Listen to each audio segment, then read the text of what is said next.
Yes. First, let us revise what we have learned in yesterday's class. We were doing Africa, right? We did certain part of static mapping and we entered into some part of current affairs. So, African continent, I told you, it is considered as a dark continent, right? It was considered as a dark continent. Why is it considered a dark age continent? Because Africa was not entered by Europe for many centuries. Why? Because of its topography, deserts in the north and deserts in the south. And then in the western side, central part of the area, highlands with forests. Then you have savannas and extensive grasslands, and then into the your Sahel region, right? So in the north also it is full of deserts, and you have Atlas Mountains. It was not that easy for anyone to enter. This we have learned, and then we went on to study about the African topography. Topography, we looked into what kind of forests are there, and then what are the regions of Africa, plus some of the important places. So in today's class, we'll continue with Africa at where we have left. The first current affairs article that we have dealt is the Nickel Depression and the Haile Gubbi volcano. Haile Gubbi volcano, it is present in the Afar region, that is the Nickel Depression. Depression is something which is low lying area.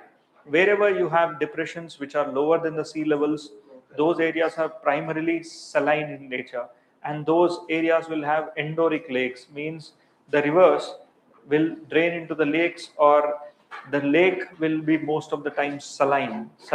Okay? There are one or two exceptions that I'll talk in today's class.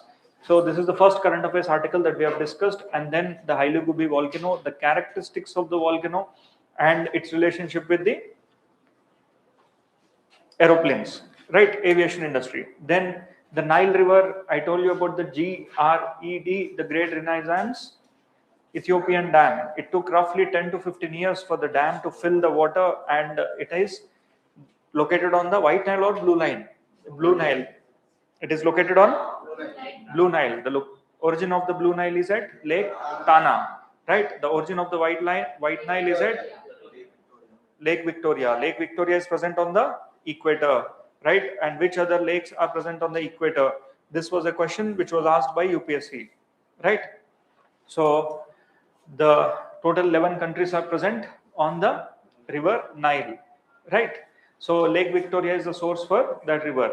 Now, you also sometimes need to know some of the major rivers that are present on the river Nile. Sorry, lakes that are present on the river Nile. That also we'll today look into. There's a couple of lakes which are there in Egypt that are considered to be important. We'll do that. Then we went on to study. Okay, today I have to continue about the current affairs articles. Open your handout.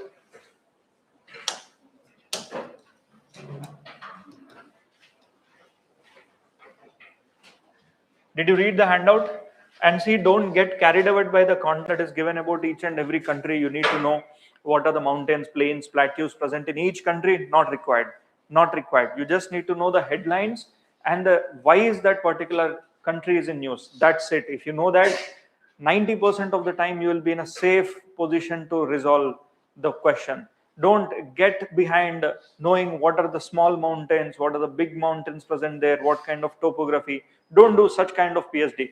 We have given some kind of additional information, but that doesn't mean that you have to remember each and everything that is there. So let us quickly look. You're clear with the GERD article? And then Somalia, why is it in news? Somalia, it is in news because of the hunger index, right? It is the last, it is 123 by 123. That's why this is in news. And I told you Horn of Africa. Horn of Africa has 4 countries. They are Somalia, Ethiopia, Eritrea, and Djibouti, right? These are the 4 countries which are part of the Horn of Africa. Then comes your Somaliland. See, Somaliland is not officially recognized by the UN, but Israel has recognized this Somaliland. So Somaliland controls the Berbera port. This is one of the important port. Pirates. Okay. Horn of Africa, you already know. Next comes Burkina Faso.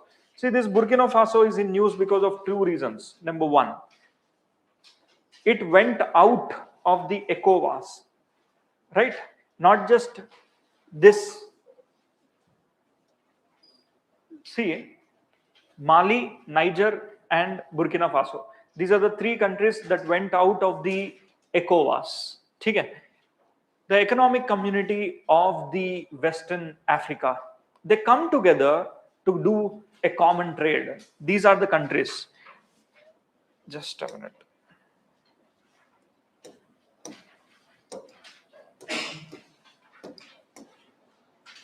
See, the Western African countries, their agenda is they would be having a security, right?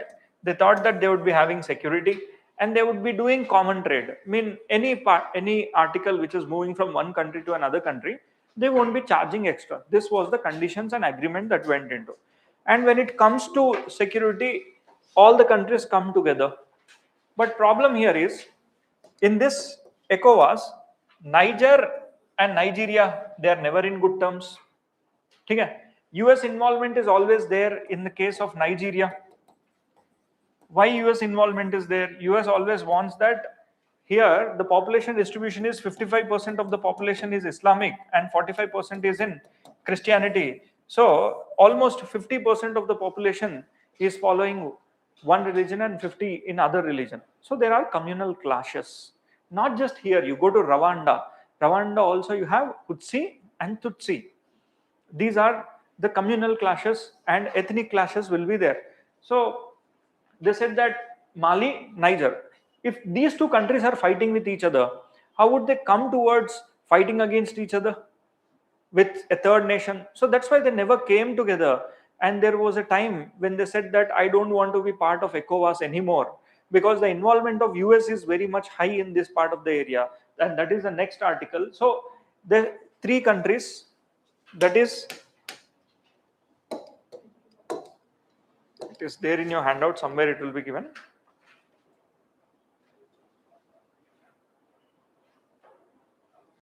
Mali, Niger, yes, it is here. Burkina Faso, Mali, and Niger, right? So Niger is in the north, Nigeria is in the south, right?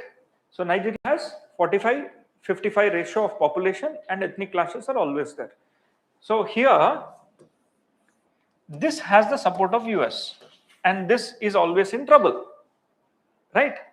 Same like South Sudan and Sudan, right? Sudan and South Sudan. So both of these countries, one of the countries supported by US. Again, the Christianity population, if it is there, US comes into the picture and US wants minerals, US wants mines, right? Okay. The other reason why this Burkina Faso is in news is because of the homosexuality. See, majority of the African countries have already declared homosexuality as a crime. And Burkina Faso has joined that league, right? In this context, you need to know about ECOWAS and remember India has observer status in the ECOWAS. Why should India has an observer status? Why? Because we have trade. Okay? We have trade relations with this part of the country, this part of the region, and India is also not charged any additional taxes. And as India has an observer status, we trade a lot with these countries. Why? Because if you see, don't you think these are the countries which are considered to be part of the gigs coast?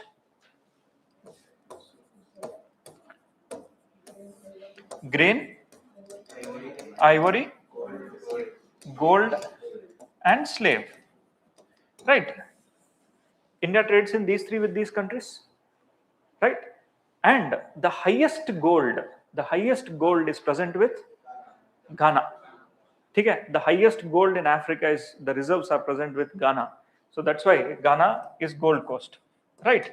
And this is your grain coast. Sierra Leone is your grain coast. Come to the next article, cocoa. So in exam, many students felt this particular question as a difficult task. Why? Because they never saw the names of these countries, at least where are they located, how are they located. Broadly, now you have an idea What are the countries present in the northern part of Africa? What are the countries present in the southern part? What are there in the west coast? What are there on the east coast? Roughly you have an idea, right? See, I already told you a logic. Logic is that if you are there in the equatorial regions, okay, you cannot grow rice, wheat crops at equator. Why? Heavy rainfall is there, leaching will be there, and nutrients are not rich in the equatorial rainforest. So all the nutrition will be there in the trees. So here they asked a question about, last year there was a question that was asked on which of the following are well known as the two largest cocoa producers. Firstly, tell me, is cocoa a food crop? Cocoa is a plantation crop. Now, what is a plantation crop? How do you define? See, once it starts to give you yield, it will keep on giving you yield. Let's say apple plantations, coconut. It takes long time. Let's not just 2, 3. It takes 3 or 5 years. But once it starts to give crop, it will keep on giving the crop. Mostly they are grown on the trees, right? So plantation crops do not need much care like the way you need for the crops. Harvest and all, they are seasonal, right? So here, any plantation crop you see, a normal agreement is that there would be lot of requirement of water, right? And food crops, they need cyclical, 3 months, 4 months, 6 months, 8 months, like that. So here, cocoa, if it's a plantation crop, do you require high rainfall or less rainfall? High rainfall is required. Roughly 150 centimeters of rainfall is required. Now see, look here. Try to eliminate in a way. I know you know the answer, but still try to understand how to think. Morocco. Where is this desert? It is a desert. Next, Madagascar. Right? Mozambique. Okay. Botswana. Is it a desert? Namibia. Is it a desert? Right? So Botswana is a desert, Namibia is a desert. And then if you are confused, your confusion should be between these two countries, Cote d'Ivoire and the Ghana. Right? And did I not show you yesterday where do you see the wettest place in Africa? On which side? North, south, east, west? Western part of Africa. So that means, you see, Madagascar and Mozambique, as compared to this Cote d'Ivoire coast and Ghana coast. On the western coast, you see highest amount of rainfall. That means much of the plantation crop should be present in this part of the area. So this is how you are supposed to think. Don't get worried by the names of the countries that are there. Irrespective of, even if you don't know, you just need to know that, yeah, cocoa is a plantation crop. You just need to know that. Now that you know that there are deserts, the male countries and tea countries are all deserts, right? Namibia, Botswana, they are deserts. Nigeria, they're present on the west. You know what is grain coast, what is gold coast, what is ivory coast, and what is slave coast, right? So that means a broad understanding. Then you know that the central part of Africa is rich in vegetation, and it is also an area with Congo basin is there. The eastern part of Africa, it is having borders with the Indian Ocean, and their primary trade is with respect to the sea, right? If there is cold water will lead to good fishing grounds. But Africa do not have good number of ports. Why? Because of its topography. Plateaus are there, a lot of plateaus are there, and grasslands are there. Grasslands are extensive areas. So the possibility of extensive areas of grasslands in Africa may lead to dairy industry. But these grasslands are much of the area of national parks there, and they are home to elephants. So if the elephants are there, will they sit at one single place? No. They have to eat 250 kgs a day, 150 kgs a day. If you leave them in a closed forest, they'll eat away the entire forest, and there would be nothing left the next day. So that's why the elephant have to be on a consistent movement.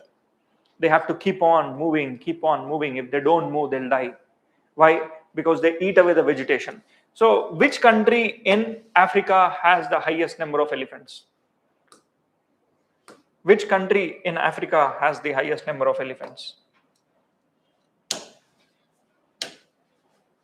Okay. Come back. First, what do? Is we look into the conditions for the growth of the cocoa tree. See here, a cocoa plantation needs these conditions. Number one, a rainfall of roughly 150 to 200 centimeters and a temperature of 18 to 23 degrees Celsius. This is the temperature.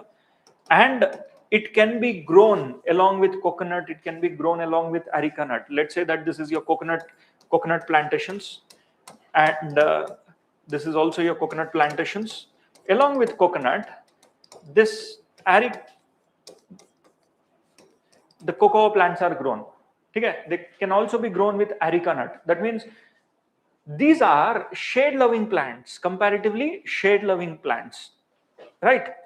So here the pH required is on the acidic side to basic side. I mean, towards the acidic side it can survive, and it does not require direct sunlight.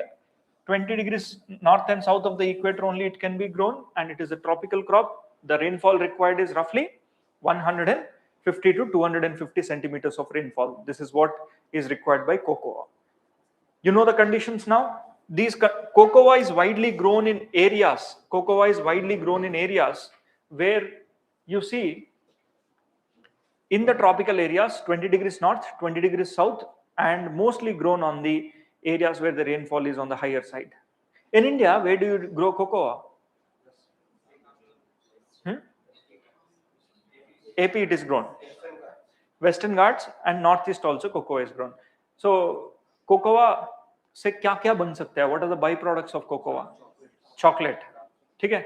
Cocoa, chocolate. See, the actual chocolate that you eat is literally, it is bitter in taste. It is not sweeter in taste. ठीक है? Yes.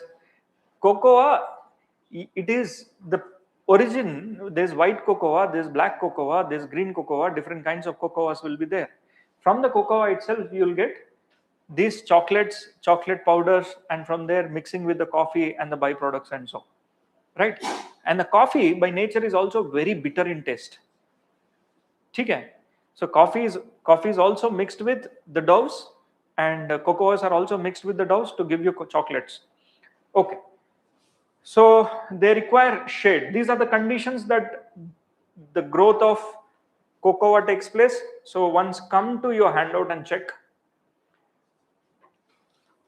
दुनिया में India imports much of its chocolate from two places. One, the East Asia, the Indonesia, Southeast Asia, and the other one is Africa. Okay, Africa, the west coast of Africa we get. And in Brazil also, you have a lot of coffee growing, and you also have a lot of cocoa growing, right? So in Brazil, Ecuador, the rainfalls are comparatively high next to the equator. So that's why they grow there. Can you see any growth in the tropical areas? In the southern tropical areas? No. This is what you need to know about cocoa. Next, coming to the next article, that is Sudan. Why your Sudan is in news? Sudan is always in disturbances. To understand the crisis of Sudan, first you need to know the map of the Sudan. There is a region called Khartoum, Darfur, Afar. Kya regions hai? Even if you read all the content that I give you, you won't be able to understand. And this is only for representation. Don't go and mug up what is written here. Just understand what I'm going to tell you. First, let me show you the map here.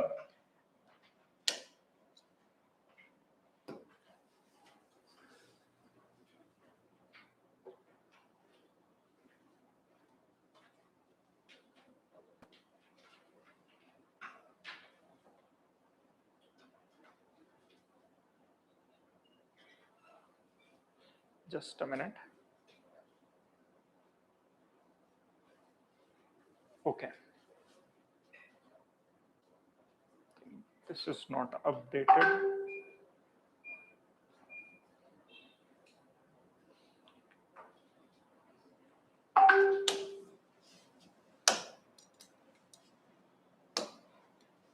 Let's go and check the Sudan map.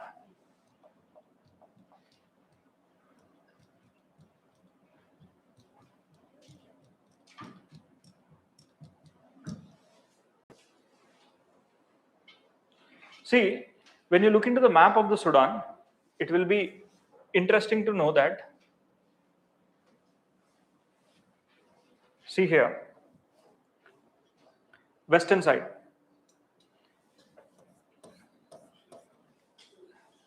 Place number 1, remember. I want you to see the names of the states. It will be easy for you there. See here.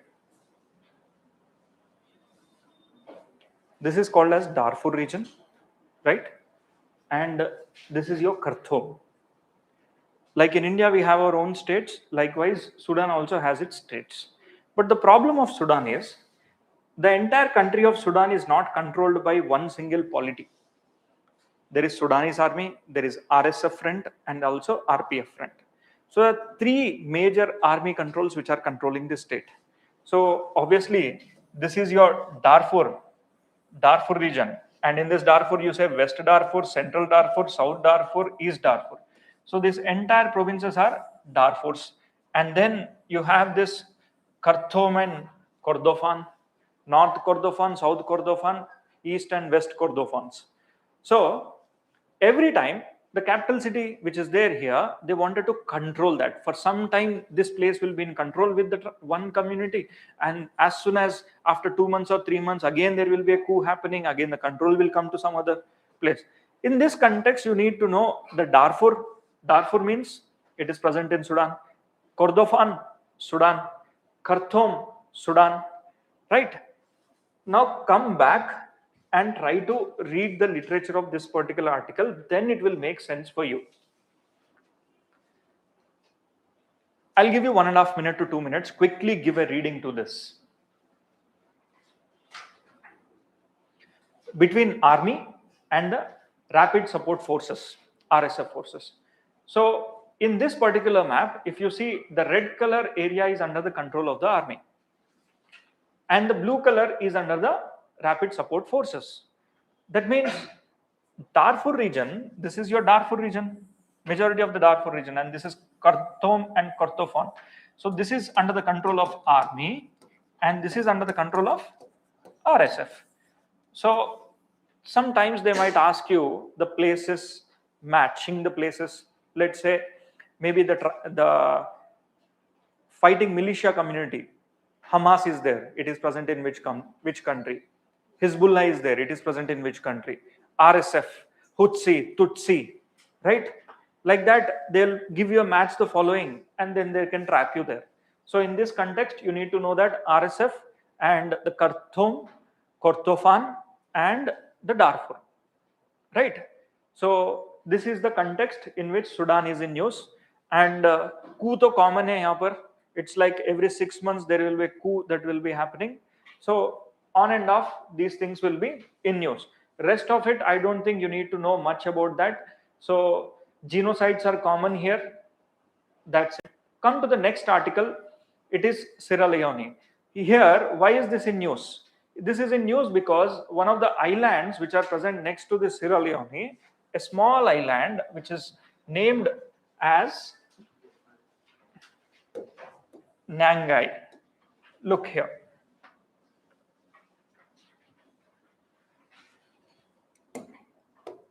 There is a small island which is present here by the name Nyangai. This island is getting submerged. Almost 50 to 60% of the island is submerged. Right? What are the other islands which are getting submerged? One is Tuvalu. Tuvalu and this. Tuvalu is in the Pacific and this is in the Atlantic side. Right? So in this context, Nyangai island is important. And when you look into this island is also home to many minerals. What are the minerals that are present here? There are some rare earth minerals, right? You have diamonds, chromite, gold, bauxite, and reserves of rutilite. Rutilite is nothing but the titanium dioxide, right? So they might ask you, rare earth minerals are present here. Yes, they are present here. Nyangai, where do you see? It is in the Sierra Leone, right? An outline you need to know. That's it. Beyond that, I don't think anything more is important. Next, come to the Benin. Benin. So here, look at this. We have studied the Gigs Coast. It comes under which? It comes under slave coast, right? Three countries, Nigeria, right? Togo, Benin, these three countries come under this. So here, why is this in news? A failed coup attempt happened in 2025, right? A failed coup attempt has happened here, and the capital city is Cotonou. That's why this is in news. Just remember that. Why? Because UPSC can ask you in the recent times which of the following countries where the coup has been attempted or happened. They'll give you a list of countries. A recent times means it can be 4-5 years also. It can be 3 years also. It can be 2 years also. So you just need to know the list of countries where the coup happened. In Africa, all the countries which are there in the Sahel region, from Eritrea to the Senegal, all 90% of the countries in this, there is a coup attempt. Next, we already talked about Nigeria. Nigeria has 55 is to 45% population. 55 is Islamic and 45 is Christian. So I told you US always has an intervention. Intervention is roughly, it says that US president said Nigeria for failing to protect the Christians from violence. So they said, I'll send troops, right? I'll stop the sanctions. So in this context, Nigeria is in news. Now, interesting aspect of Nigeria is that Nigeria has a river which has a Y shape. This is a Y-shaped river. And this is your Niger River. Niger River, it also goes through Nigeria. Niger River also goes through Nigeria, right? And it makes a bird foot delta. Bird foot delta means, look at this. When you see the foot of the bird, how does it look? Like a bird foot delta, you have this delta. Rich in, very highly rich in deposits of placer deposits of gold also you can see in this part of the Niger River, right? Next, Madagascar. Why is this in news? Gen Z ka protest hua in Madagascar, but for us, if Madagascar is in news, the chances of polity questions being asked is very minimal. The chances of questions on the vegetation becomes very important for us. I already told you, Madagascar is a country which has unique vegetations. Such unique, you will not find them anywhere. 80%, roughly 80 to 90%, they are endemic in nature. That means those that are found in Andaman, you will not find them anywhere else, right? In this, a famous species that you need to know is lemurs. So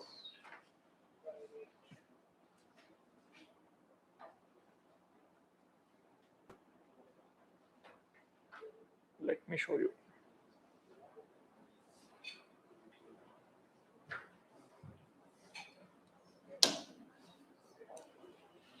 So this is Nyangai Island, which I talked about, Madagascar, right? It is present between Africa, and in between you have Mozambique Channel, which connects the Mozambique Sea with that of the Indian Ocean.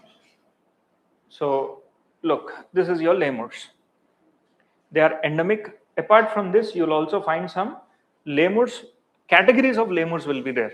So all of these are lemurs. The fossa is a lemur, and also the natural koala lemur is also there. So these are your lemurs. And you have unique grasses which you will not find anywhere. Unique grasses. Okay? Napier grasses we call it. Madagascar napier grass. Now what is a napier grass? Anything which grows more than 1.5 to 2 meters, we call it as napier grass. Madagascar napier grasses are there here, and these grasses are very unique and endemic. One more thing, marsupials. What are marsupials? How are they different from mammals? How are they different from mammals? I've told many a number of times. Marsupials give birth as a premature, and then the growth happens in the sac, not in the womb. Mammals, we fully grow in the womb and then we come out, right? Dolphins, humans, deer, bovine species. But marsupials like kangaroo, koala, these marsupials, they give birth when the child is just maybe 1 week or 2 weeks into gestation. and the real growth of the baby happens outside the womb and within the pouch. So those are called marsupials. Many a times questions will be asked, in which of the following continents marsupials are present, right? Africa, no. India, no marsupials. Do you find in South America? Yes. Do you found here? Yes. And we can see the migration of marsupials also happened to Madagascar, right? But they are not natural there. The migration has happened. As on date, you will find them marsupials in Australia. And interestingly, can you see this? Marsupials are present till here. They are present till here. Why are they absent in these islands? Yes, there is a line called Wallace line. Now, who is a Wallace? Wallace is a guy who studied, along with Darwin, the principles of animals and the life. They said that these species are only present east of this line, and I will call this as a Wallace line. Right? Wallace line E is important. Why is it important? Because tigers are present in this island, but tigers are present in this island. Tigers are not present in an island which is hardly 5 kilometers away from your coast. Why? Why? Because the speciations might have happened later, or else the continents might have drifted earlier. So this part of the area, interestingly, you will not find. This is the only continent where you will not find vultures. Okay? If vultures are not there, I told many a number of times that the work of the vultures, which is scavenging, which has to eat the dead and decay and clean the environment, it is done by a dog family which is called as dingo. Okay, if you walk into Australia, the chances of your death in the forest may not be because of an attack from a tiger or an elephant or a rhino. Okay, there are no wild animals. It might be snakes. Okay, to an extent, it might be snakes or insects. Right? You go to New Zealand, snakes are absent here. Okay, why? You go to polar region. As you go to the polar region, you will not find snakes. 60 beyond 60 and north, the chances of snakes present is very, very minimal. Why? They are cold-blooded animals. They can't regulate their temperature. Okay, marsupials are present in US, they are present in South America, they are present in Australia and the Southeast Asia also. Migration of marsupials happened here, but the survival rate is very, very minimal. So in India, there are no marsupials. Examples are koala bears, right? And the kangaroo. Come to the next article. The Great Green Wall. Your AP also wants to build a Great Green Wall. Rajasthan also wants to have a Great Green Wall, right? In India, we already have a Great Customs Wall, right? So in the due process, we got in to build these walls.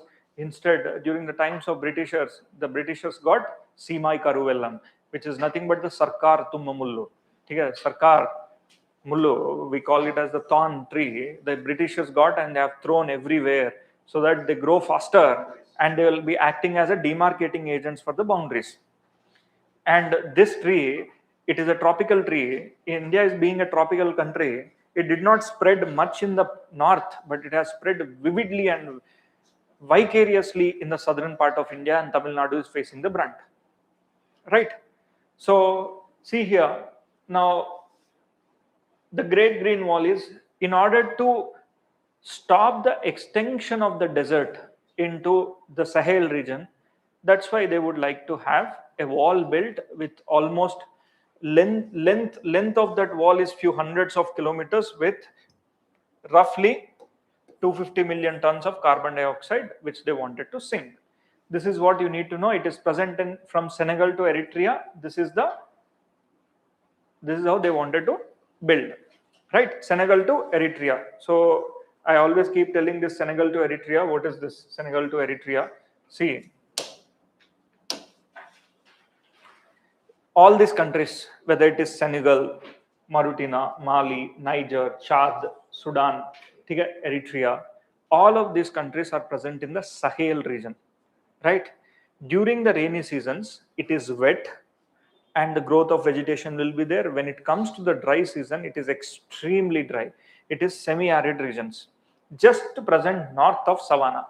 Now, the Great Green Wall they wanted to build so that the extension of the desert will not take place, right? 20-kilometer stretch they wanted to build there. So this is what you are supposed to know. Next article.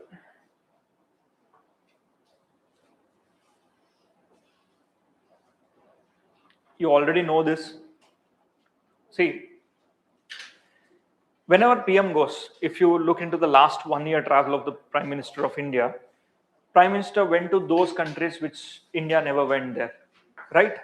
So we wanted cheetahs, we went to Botswana. We also want cheetahs, we got it from Namibia. We did not get cheetahs only from one country, we got cheetahs from different countries in Africa. Now, South Africa, we requested them. Iran also we requested. Iran said, "मैं नहीं दूंगा cheetahs को." Why? Because cheetah in Iran is already a critically endangered species. And the adaptation of cheetah of Iran would be great in India as compared to the adaptation of cheetahs from Botswana and Namibia, right? So last year the PM went there and the cheetah cooperation also started. But look at this. The Prime Minister of India completed his recent visit to the African nations of Namibia and Africa's growth story in India. See, why do we go there? We go there for a reason.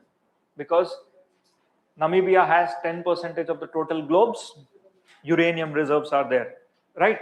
So here Namibia, it is uranium. 10% of the total global uranium is present here. So just understand only the factual content. ठीक है? बाकी सब, there are 3 major rivers. One is Okavango, Zambezi. ठीक है? Okavango, Zambezi, and Orange River. 3 major rivers are present. Let me show you the map. Okavango River, Zambezi River, and Orange River.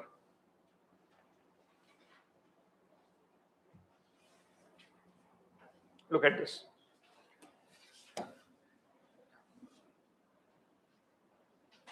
It is just on the border. This is your Okavango. Orange will be in the south. This is your Orange. And another river which is also present. So Okavango, Zambezi is acting as a border between both the countries. Okay? Zambezi River, Zimbabwe and Zambia in between both the countries, which is also passing the rain-shed area will be there here. And this is your Orange River. So these 3 rivers are present in the Botswana.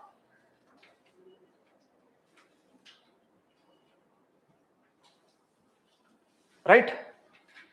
So Okavango, Zambezi and Orange River, 10% of the total global uranium, and it is the world's 3rd largest uranium producer, right? Along with that, it also has lithium reserves. It also has lithium and rare earth. Remember one thing, where do you see lithium? Lithium is always present in areas where the areas are less than sea level height, or else it should be present in a salt flats. Okay? Lithium is present in salt flats area. It is present in areas where the height of the area is less than sea level areas. The chances of lithium present will be more. So in India, it is said that we also have lithium reserves in Kashmir and so, but that is not proven. It is not proven yet. It is estimated. We only think that exploration is required, not enough research is there, right? As on date. Next, Ghana. Prime Minister, when he went, he also went to Ghana. So in that context, you already know about Ghana. Ghana has the highest reserves of gold. Ghana, gold. Botswana, it is uranium, lithium, right? Where did cobalt come from? So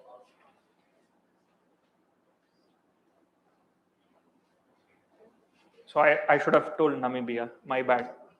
मैं गलत हूँ, right? Okay. So Botswana, again, elephants. Botswana is for elephants and cheetahs, right? Roughly 40% of the Botswana area is under elephant reserves. Okay? 40% of the area of the Botswana is under elephant reserves. So Cheetahs and elephants, Botswana. Namibia, uranium. Namibia, uranium. Right? Both are desert areas. Come to Egypt. In Egypt, ये Gaza declaration तो हो ही गया था. Does that have a value?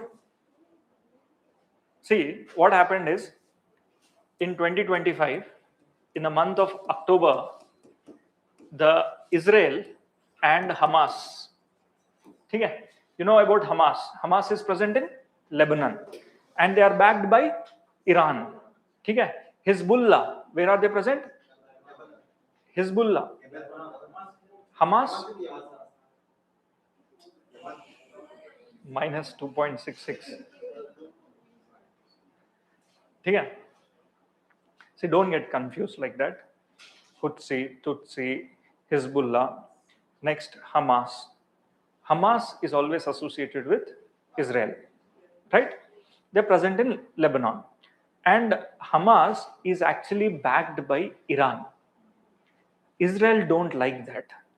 When you go and look into the boundaries of Israel, if this is your Israel, let's say this is your Israel. So here there are borders with Lebanon. Hamas people are located here. Now, these are extremist wings who completely and corely believe that ISIS should be there. The Levant. Levant is nothing but areas that are bordering with Mediterranean Sea. Those Islamic countries which are having borders with the Mediterranean Sea, they are called as Levants. And they believe that Islamic State should be established. For them, who gives the funding? Iran. Hezbollah ke bhi Iran funding hai. So Israel feels that in order to beat this, the disturbances next to my borders, the core problem is Iran. So I'll go and attack Iran whenever I get a chance. And Iran is a Shiite, right? So they have the fundamental difference between Sunni and Shia is that Shiites, the Shia community, believes in the principle of the legacy of the bloodline of Prophet Muhammad. I hope everyone knows this story. I mean, the head of this particular community should be someone who has a lineage of the bloodline from the Prophet Muhammad. Sunnis, it's not that. जो capable है वो बनना चाहिए, थोड़ा liberal है in terms of the leaders, and at the same time the difference is that Ali or the friend of Ali is the son-in-law, ठीक है, of Prophet. Now Prophet Muhammad also has a friend who is also capable enough to do the job. So the competition was between Ali and the friend. So this is where the sects came up. Okay. One wants the bloodline, the other wants the capability. Right? One became Shia and the other became Sunni. The Shia, as on date, still believes in the principle that the leader of the Shia should come from the bloodline. And that bloodline is there in Iran. This is what is the belief. Right? They want their leader to be a clergy. Right? They want the leader to be someone who have studied, known Quran, and then follows the principles of Shia. The religious systems are a little stronger, right? So this is the, in a nutshell, in a layman terms, this is the story of Sunni and Shia, right? But all of them origin from where? They origin from Jerusalem. Three religions: Judaism, Islam, and Christianity. If you ever get time or know about the first 10 chapters of Islam, first 10 chapters of Judaism, the first 10 chapters of Christianity, the chapters are same, okay? But the character names are different. That's it, right? They are called as Old Testaments.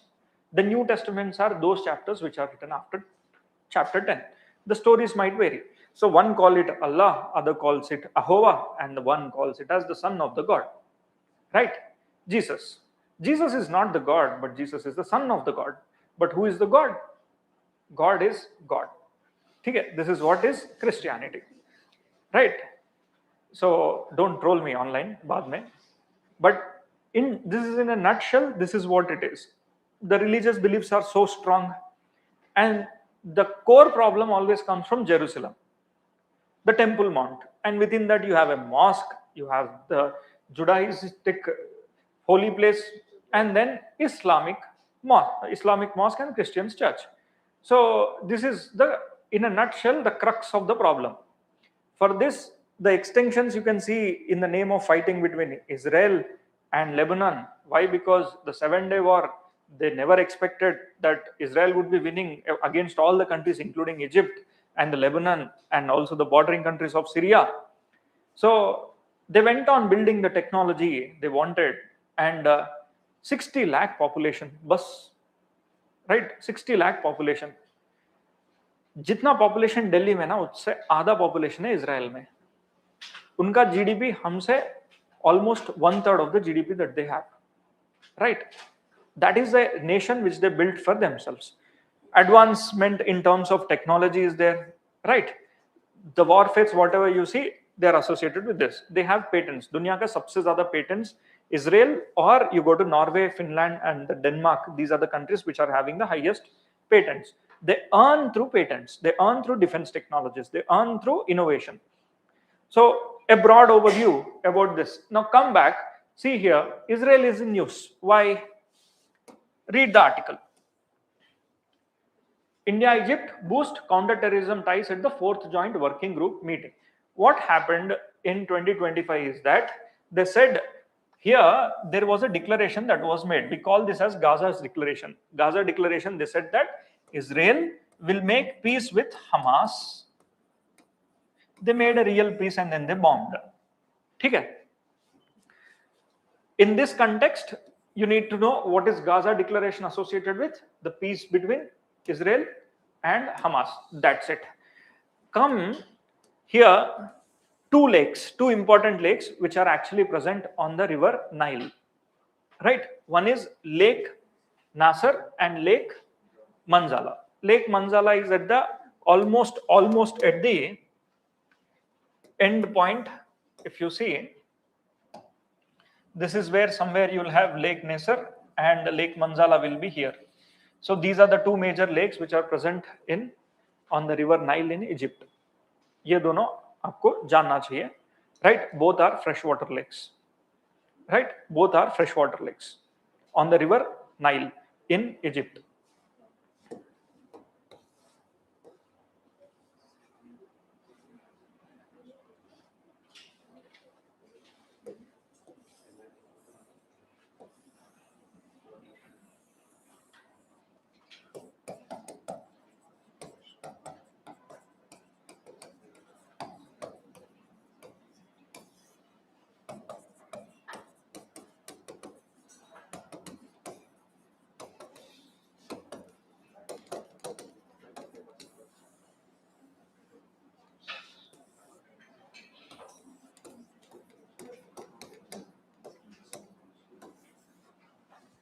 Agreed. See, I told you this is present across the deltaic region. So during the rainy season, there will be flow more of water. So it is little fresh. When it comes to the seasons of rest of the seasons, it is little brackish. Did I not tell you that the river, when it enters into the deserts, then the rate of evaporation is more and the salinity, they'll turn little brackish, right? So seasonal variation, but you can consider this as a freshwater lake itself, right? So this one is a man-made lake. Man-made lake, both of these lakes are present on the river Nile, right? Next, Maputo हमने कल देखा था. In what context? What animals do you find there? Dugong sea cows. But in the Indian context, you need to remember that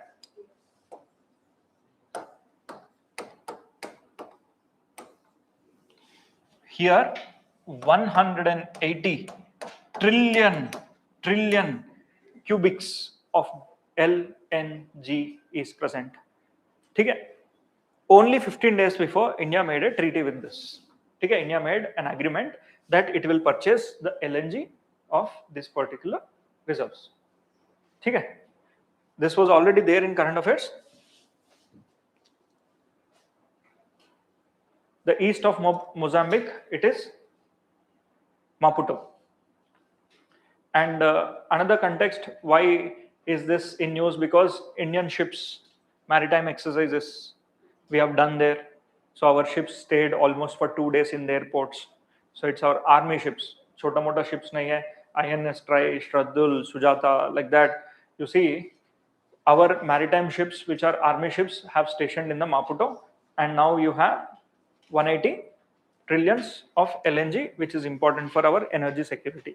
See, the energy security issues are going to be asked in the mains for sure. Why? The disruptions, whatever happened, it is going to be there for 2 years. It's not just hardly 2 months, 3 months. It is going to go happen. ऐसा नहीं है. The production line is impacted. When the production line which is impacted, they have to rebuild. The distribution has to come out and then refill. It's not going to be that easy. It's just that the government is taking losses for you. It can't take any more. In the next 15 days, your petrol fuel prices will start to rise. So that is where the core problem, I mean, that the first cascading effect, if it starts here, rest every cascade will fall down, right? So another hardly 1 week more. If the war goes like this, you will see all the impact. Maximum मैं बोल रहा हूँ, एक हफ्ता बस. Let 1 more week, if no movement of the ships going to move, India will see the brunt. Okay. So quickly, what do we do is, these are the countries. Mali. You open the map and identify the area. Okay? You open the map and identify the country. Mali. Mali in 2020, it was subjected to coup, right? Then comes Chad. Mali, Chad. Is it in Sahel region? Mali is in Sahel region. Next, Guinea. Then Sudan. Is it in Sahel region? Yes. Burkina Faso. In 2022, coup happened, right? Next, Niger. Niger. Identify Niger. Niger and Nigeria. Niger on the north, Nigeria in the south. So 2023, Gabon. Gabon is an island. Okay? Gabon on the coastal area, on the right, exactly next to the equator. This is also coup, which is not part of the Sahel. Gabon is not part of the Sahel. Go to Sierra Leone and Benin. So these are the countries which experienced coup in the last 5 years. Right? You need not know the reasons behind all of these countries, but there might be a possibility of chances that they say which of the following countries which are recently subjected to coup is present in the Sahel region. Now they'll give you 1, 2, 3, 4, 5 options. They can also give you, add the Gabon, which is an equatorial country. Okay? Then there might be a chance of you getting a little confused there. Next article. See here. It is Lake Victoria. Lake Victoria has borders with 3 countries. What are they? Uganda, Kenya, Tanzania. Uganda, Kenya, and Tanzania. It is the source of Lake Victoria. It's not only, sorry, it is the source of Lake Victoria is the source of Nile. Yes. Freshwater lake, tropic of, equator, right? Now, once again, let us go and look into the major lakes of Africa. Yesterday we have already done this, but let's try to recall.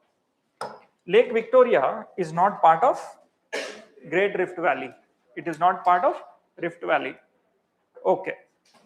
As it is near to the equator, the possibility of another river which can be near to the equator is Lake Kivu and Lake Edward.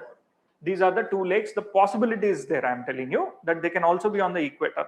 But rest of them, they are neither near to the equator. Here, Lake Turkana, salt. Okay? Lake Malawi, salt. जो rift valley में है, majority of them will be salt. Why are they salty in nature? Not just below the sea level. Another reasons, when there is rift valley, that can I say that 2 continents are moving apart? Volcanism will be there, right? That water will be coming in contact with the magma. So Why does the earth oceans has salinity? What is the reasons for earth ocean salinity? The major reason for the ocean salinity is because of the rocks beneath and the volcanism. Right? The primordial time period itself, the rocks were saline. Those minerals got dissolved. That is the reason. Same way, these lakes which you get to see here, those which are in Rift Valley, they will also be experiencing salinity because of the volcanism contact. And majority of these lakes always come in contact with magma at one or the other point of time. Right? Now please try to recall the names.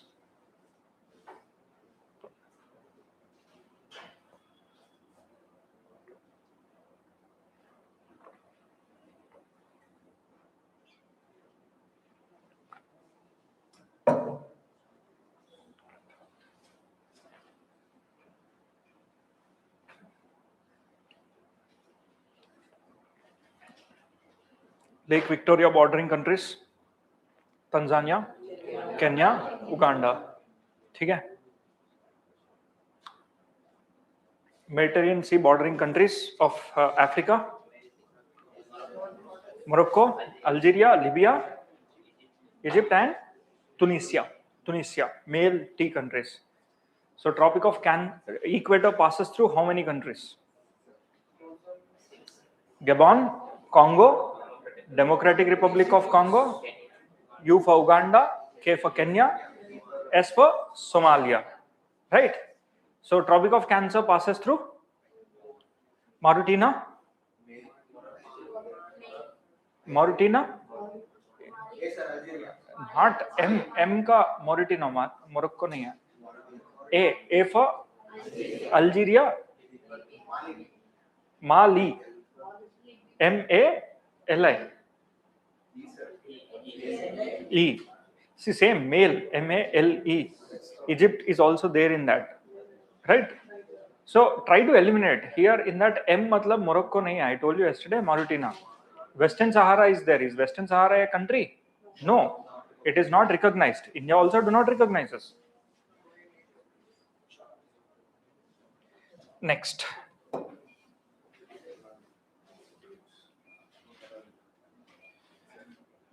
Okay, Republic of Guinea. So why is this in news? It is in news because the sleeping sickness disease. See, what is sleeping sickness disease? It is just like a disease which is vector borne.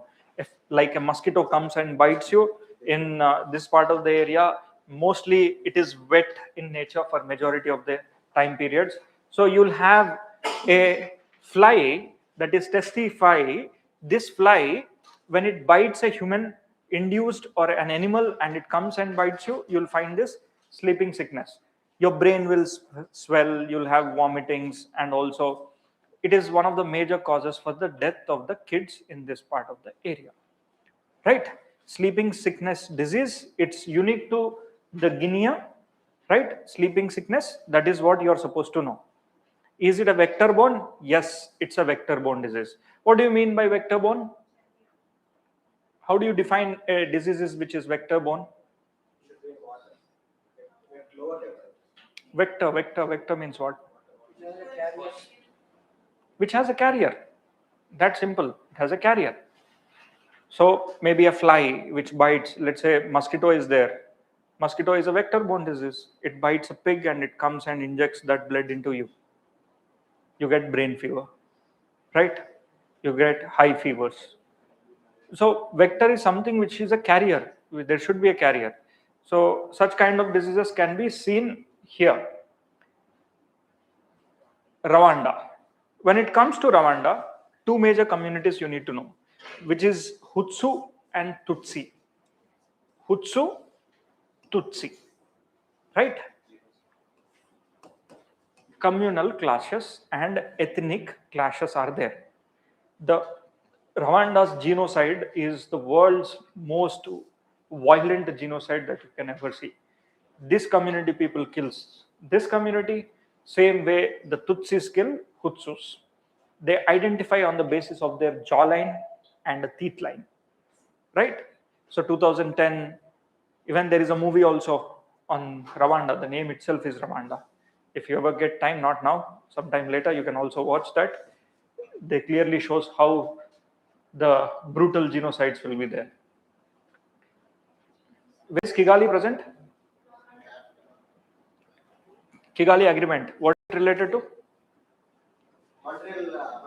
Extension of Montreal. So where is Kigali present? Rwanda.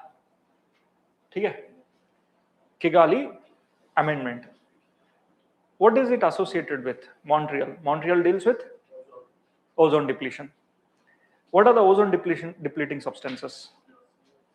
Chlorine, fluorine, bromine. If these three substances are there, along with that, you also have halons and frions.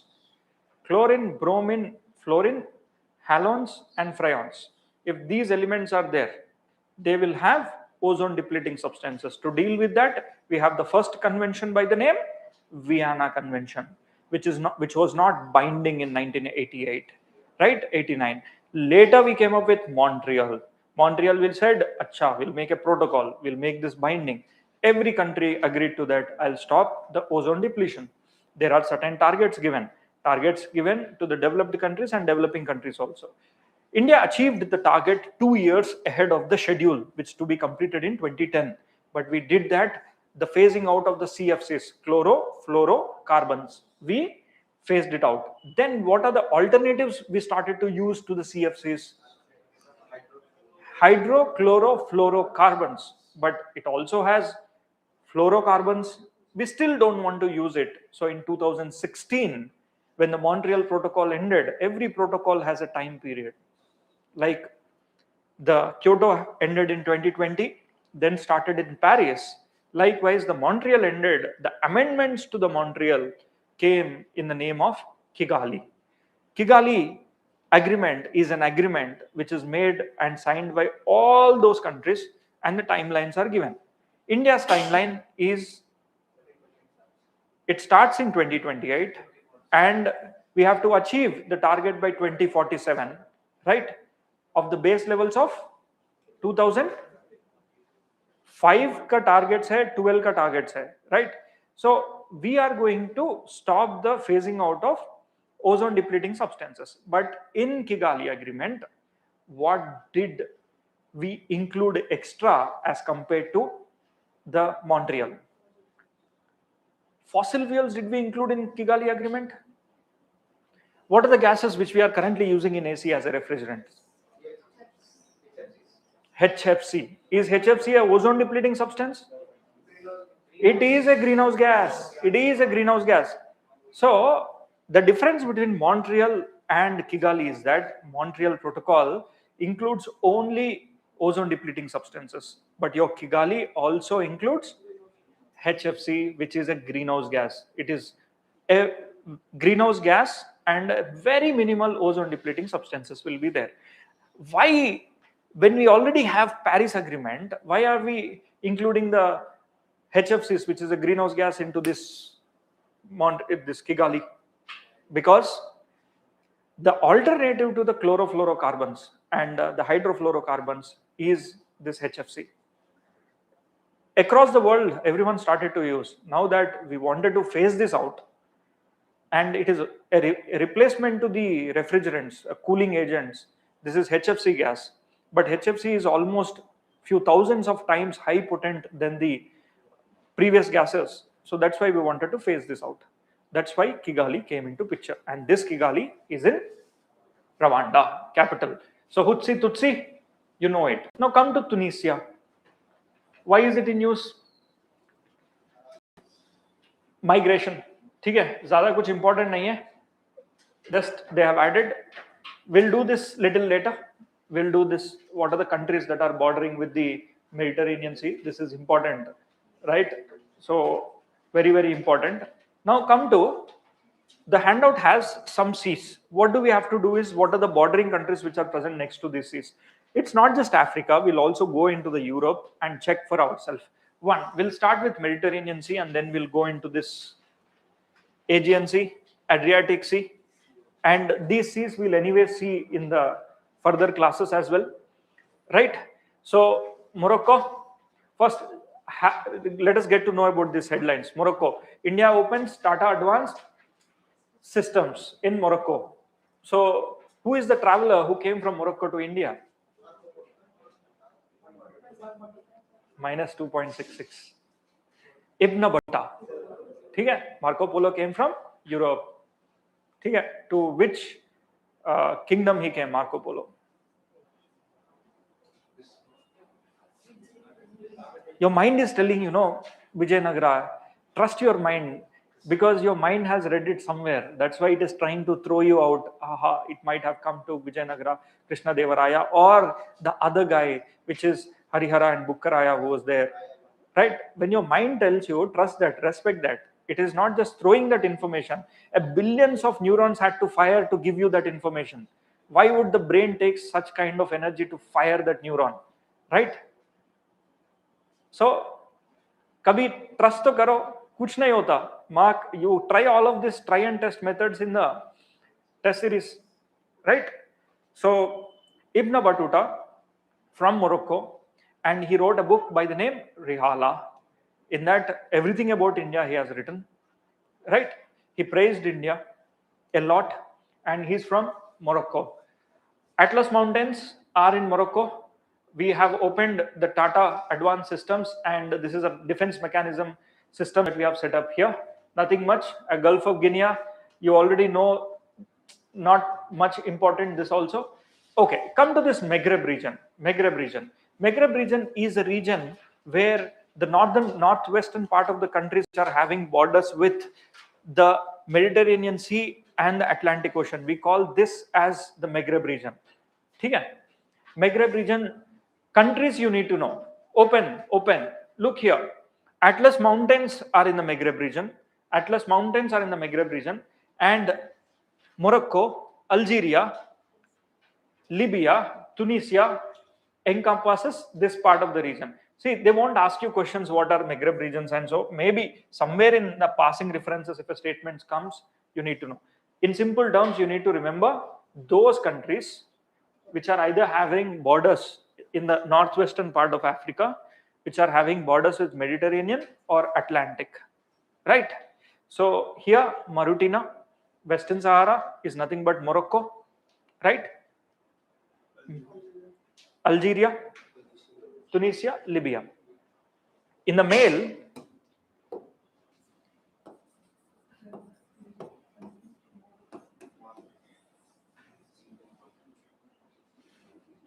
yeah, that single is Mauritania. ठीक है?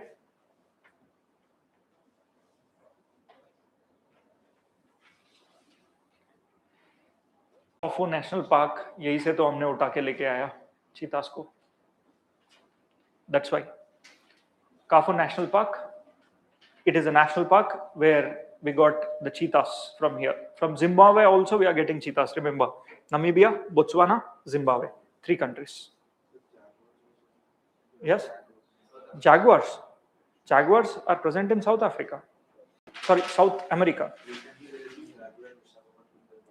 Jaguar Visakhapatnam zoo में आया होगा, जंगल में कहां से आ सकता है यार? They bought. Okay. If he says, sir, Jaguar is bought to Visakhapatnam Zoo, which body gives the approval for translocation of a species from one country to another country? Wait, he'll only answer. I'll give you option. National Board for Wildlife, Central Zoological Authority, Genetic Engineering Appraisal Committee, and the last one is under the sections of the Forest Conservation Act.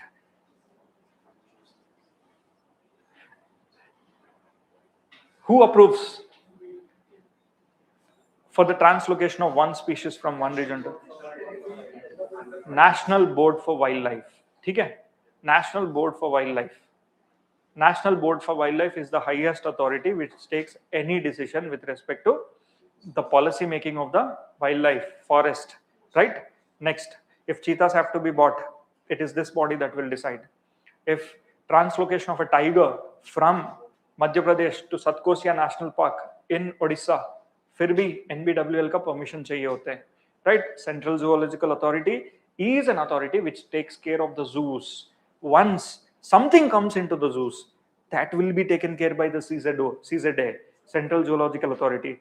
जब तक जू के अंदर नहीं आता उसका कोई jurisdiction है ही नहीं. Whatever the jurisdictions outside, everything is taken care through Wildlife Protection Act. So Rakesh, बताओ जल्दी, what are the bodies which are set up under the Wildlife Protection Act? National Board for Wildlife, Wildlife Crime Control Bureau, agreed.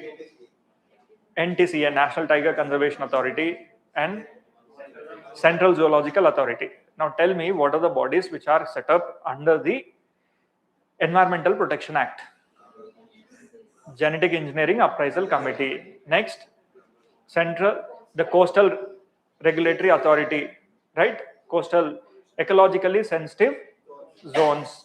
Next, CPCB, Central Pollution Control Board. All the acts which were previously dealing with the environment, they were being dragged into, and as an umbrella they have been put into Environmental Protection Act. For example, Air Act and Water Act. Air Pollution Act came in the year 1974. 81 Water Act. All these acts have been subsumed and put into Environmental Protection Act. Water first, 74 and 81. Yes, agreed. Air pollution बाद में.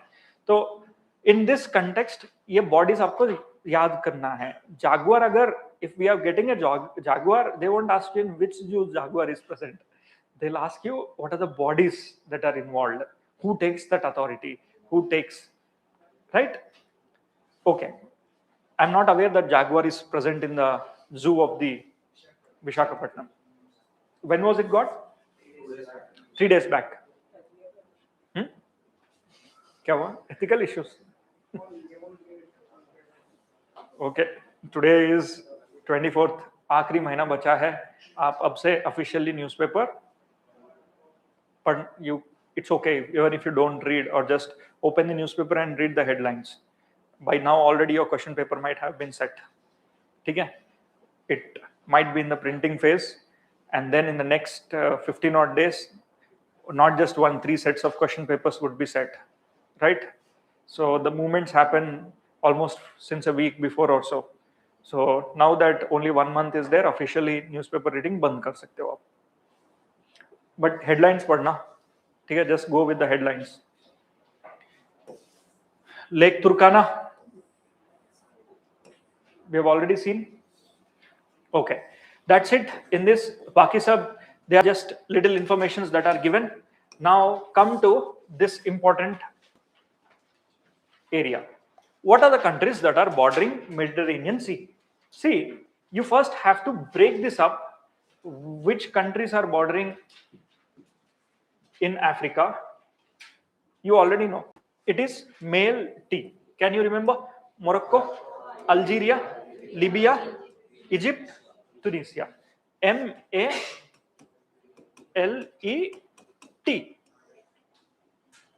Male T, or metal also, METAL, metal. Whichever way you like, what are the mnemonic that you want, you make. Now look at two countries, that is Spain and France. Spain and France. Look here. Do they have border with Atlantic Ocean and Mediterranean Sea?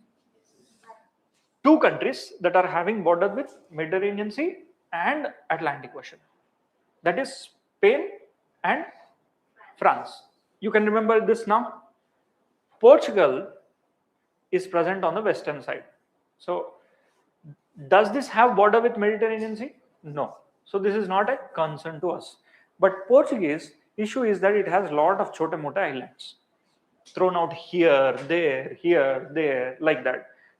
In today's class, when we also learn about the Treaty of Tordesillas, when we study the South America, you will get to know that the Portuguese and Spain, they always used to fight with each other, and then they wanted overseas territories in 1440s, and before the Vasco da Gama came to India. Vasco da Gama came from, who is he? Portuguese. So there was a treaty. The treaty that was decided is, if you look into the entire world, They have divided this entire world into their own territories, and they said, "Acha, I don't, I won't interfere with you, and you don't come and interfere with me. So what do we do is we divide the world on the basis of tossing." They have tossed, and they said, "I'll go east, you go west," right? So between Spain and Portugal, they made a treaty. The treaty is Treaty of Tordesillas. So they said that I'll draw a longitude. The longitude actually passes through Brazil. And they said that those areas which are west of the Brazil, I will take Spain. Those areas which are crossing this longitude, all these areas, Portuguese has the right to go and explore. That is where the Treaty of Magellan's happened. And the shipping industry, which is actually a sponsorship given by the British, all British there, UK, now it is Spain, Portugal. The Europe was so much of crazy for outside areas. Why? Why? Why they want to explore other territories in the tropical areas? Why they want to explore? Because this part of the area during that time period, for roughly 3 to 6 months, they are covered with snow. Vegetation is required, population is less. They felt that there is so much of land outside, we have to go and explore and make a treaty with the other countries, right? But democracy was there way before Magna Carta, 1100, 1200 AD, right? So their decisions used to be taken place in the parliament of the Spain, in the parliament of the Portuguese, or the king there. So they used to make the decisions, and one decision is the Treaty of Tordesillas. It has decided that this will be Spain, and this part of the area will be under the control of Portuguese. So that's why majority of the Portuguese came here. English, Portuguese के पीछे पीछे English, क्योंकि English and Portuguese, they used to fight with each other. When one country loses, they said that चलो take this as a gift. They used to play chess. आज हार गया, अच्छा चलो ये ले लो. This is how they used to treat, right? So even you go to Goa. Goa is, even after independence, it was under the control of Portuguese. France was there, right? So wherever Spain is there, Spain did not allow other countries to come. So that's why all these countries today speak Spanish.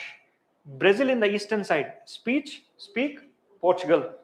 Those countries in the southern part of the America which speaks Spanish, they are called as Latin, and that's why this is called as Latin America, right? So all the countries which are there in South America, except for the eastern parts, we call them as Latin America. Why? Because they are Latin languages, which is a mixture of the Spain's and the local languages. So that's why when they speak, it feels like as if they are singing, right? In India, Telugu is called as the Italian of the East. Why? Why? Why? He said to Krishna Devaraya, but why? Because of the commonality between Italy and Telugu is usage of vowels. Okay? We use lot of vowels in Telugu. Italy also uses lot of vowels. So that's why they said Italian of the East is your Telugu. Like that, Spanish languages with their local dialects, this became the Latin. Now from here on, South America, even if you look into the etymology there, Cotopaxi, Chimborazo, Aconcagua, ये जो नाम है ना, एक अलग sweetness होता है उसके अंदर, right? When you hear, you feel like अच्छा ये कुछ तो अच्छा सुनाई दे रहा है, right? The Spanish, you look into the mountains of the South America, any mountain, or you look into the Rio de Janeiro, right? It is on the eastern side. It is actually the Portuguese. When it comes onto the Spanish side, the words are a bit different. It has too many vowels, multiple vowels within it, right? So, कभी etymology से भी खेला करो, ताकि chances are very bright that you will somehow get 2 to 4 marks extra as compared to others. Now come back. So Portuguese do not have border with the Mediterranean Sea. Here, T, 5 countries you can remember. Then 2 countries, which is France and Spain, which has border with both Mediterranean Sea and the other. Now come to the Adriatic Sea. This is your Adriatic Sea. Look, Slovenia, Croatia, Bosnia, Montenegro, Albania, Greece. Repeat after me. Slovenia, Croatia, Bosnia, Montenegro, Albania, and Greece. So total 6 countries, they are having border along with Italy. Look here, these countries are also very much rich in which cultivation? Cultivation of wine, which is called as viticulture. Why?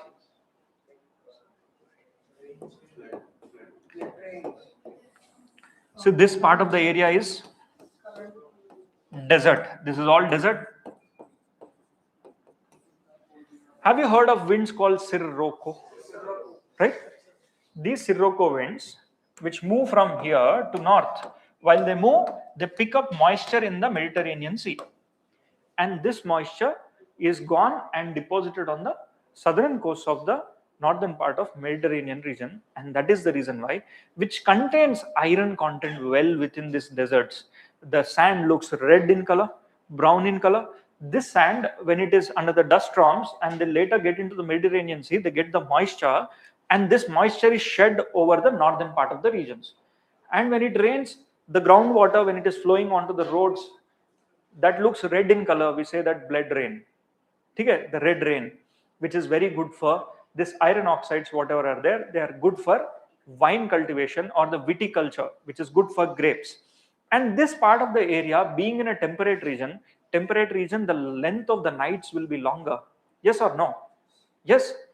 The sweetness of the grape comes from the night time. The sourness of the grape comes from the daytime. Right? So, perfect climate, and the wood here is generally hard in nature. The wood is hard. What is the difference between softwood and hardwood? One which is a flowering gymnosperms. Basically, hardwoods are those which has the potential to give flower, and the wood is hard in nature. Softwood is one which cannot give flower. So this area comparatively has hardwoods also, softwoods also. Now this wood is readily present. Blood rain which comes and gives iron content, it is also readily present. The weather is ripe for the grapes, and this became the world's finest viticulture, and the finest growth of wine can be present here. Right? Understood? Now, Adriatic Sea, Slovenia, Croatia, Bosnia, Montenegro, Albania, and the last one is your Greece. Right? So these are the 6 countries here. Plus, you come towards the eastern side, Turkey, Syria, Lebanon, Israel. See, these countries are called as, except for Israel, they call them as Levant. Levants are those countries which has borders with the Mediterranean Sea, and they're in the Middle East. Right? So here Israel has a border, Syria has a border, Lebanon has a border, and a small island which is Cyprus. Right? So these are the countries that are having borders with the Mediterranean Sea. Now look here, from the Mediterranean Sea, I am asking you to travel towards the Russia. Except for Rakesh, everyone try to go from the Mediterranean Sea. You want to go to Russia. Try to identify the route.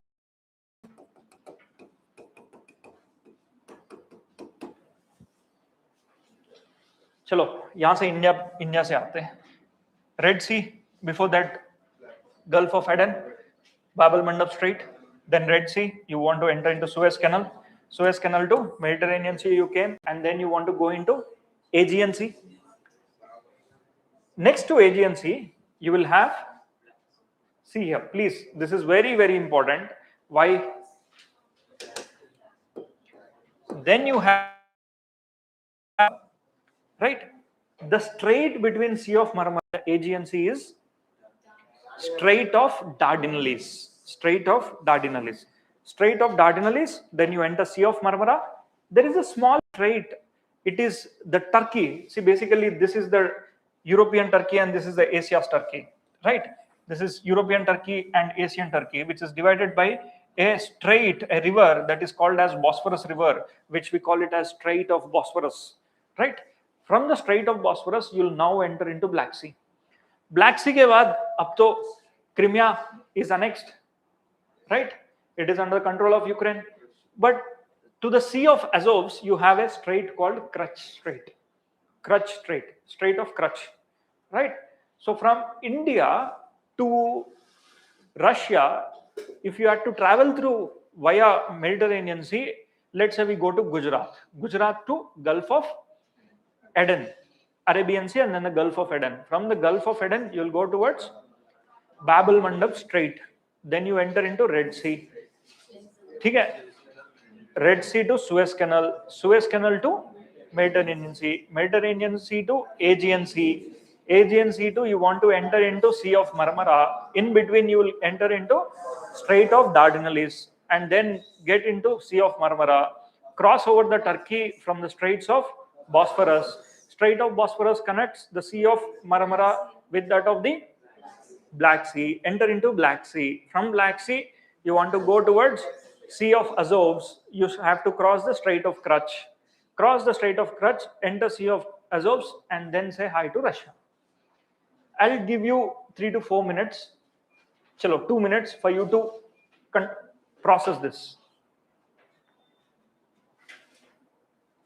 Very, very important. Very important.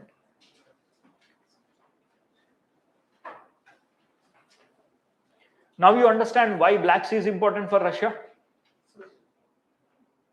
Because Russia के लिए the only area where the sea route is accessible is through this, from Black Sea, right? And in the atlas, when you open, this part of Black Sea has so much of continental shelf, and the Sea of Azov is a marginal sea. Marginal sea means which is full of continental shelf. So you get to see good amount of oil there, and if you have the control of Crimea, you can have the control of the Black Sea. That's why Ukraine annexed.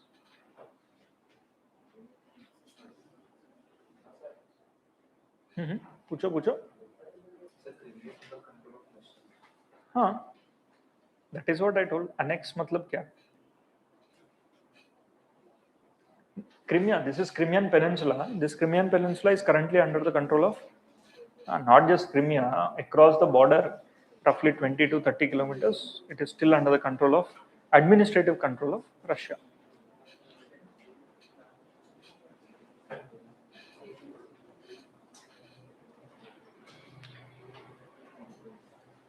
If you want, you can write it as a flow chart. याद करना है ये.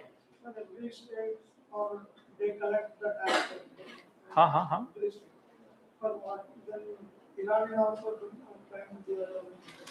See, first suppose his question is, sir, does every strait collect money? If you are passing through the strait, you won't be charged. A minimal amount of fees will. You are giving their waters, you are polluting their water, right? You are disturbing their ecosystem. A small amount of tax that will be there. But your ship also has to be fueled. Your ship also needs some rest. Your ship also needs to be filtered. Your crew also needs XYZ things. For that, you actually take certain kinds of recreational places will be there. Halting places. You cannot run your ship 24/7. You need some space.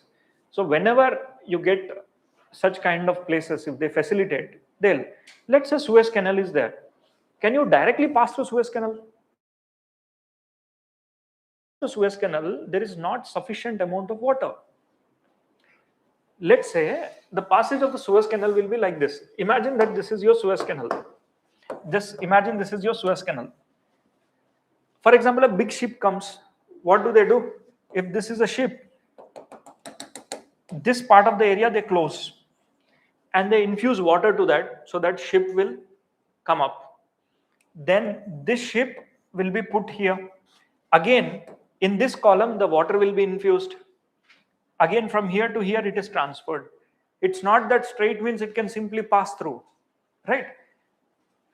You might have heard about the Evergrande ship, right? What happened? It got tilted and it has caused a lot of damage. Now, what is the length of this strait? Few hundreds of meters, that's it. Few hundreds of meters. If a ship can get struck in a cross-sectional way, so there is a lot of management will be there in a strait. Let's say Lombok Strait. Lombok Strait, I told 200 meters depth is there, very good depth, and they wanted to extend roughly to 500 meters east-west so that ships can move easily. So in order to pass through Suez Canal, there is a lot of charges involved.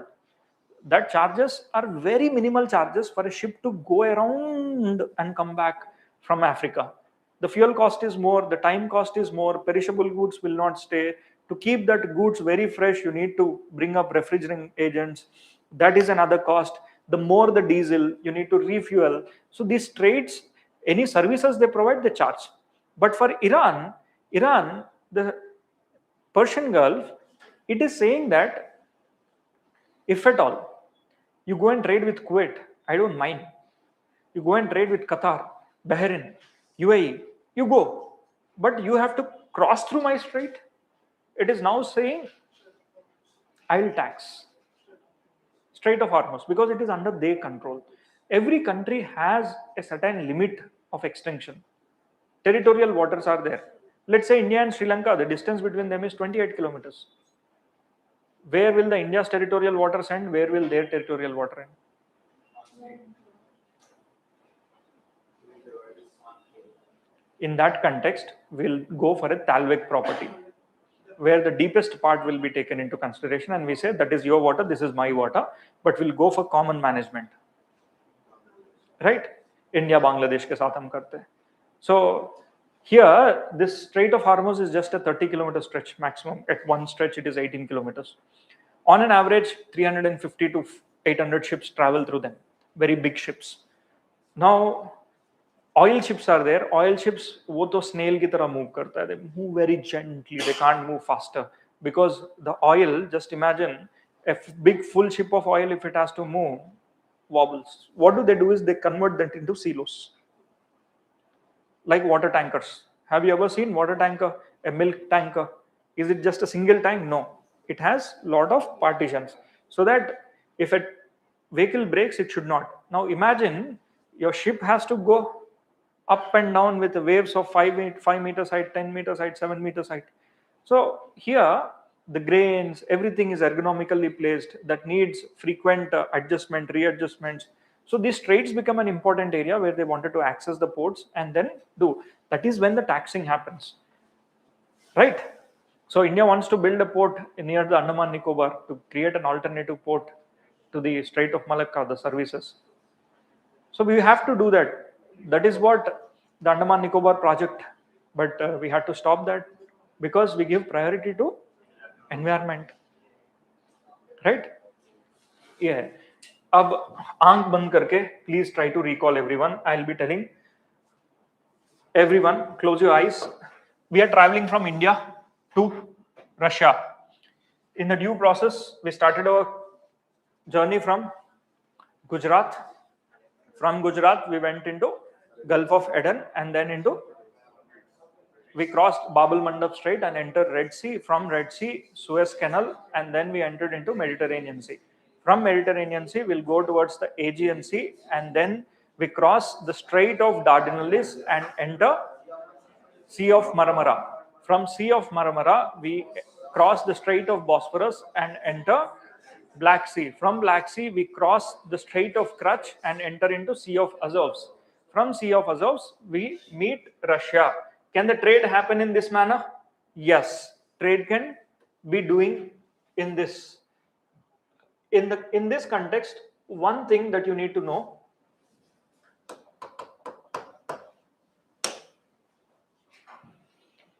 is why this Black Sea is so important. And the bordering countries of the Black Sea is also important.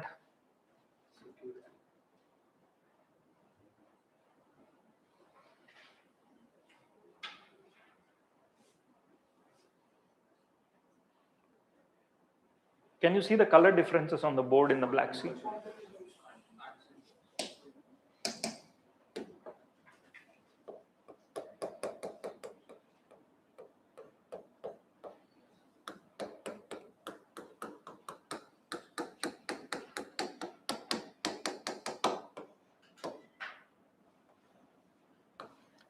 Isn't this sea full of continental shelf? This is called as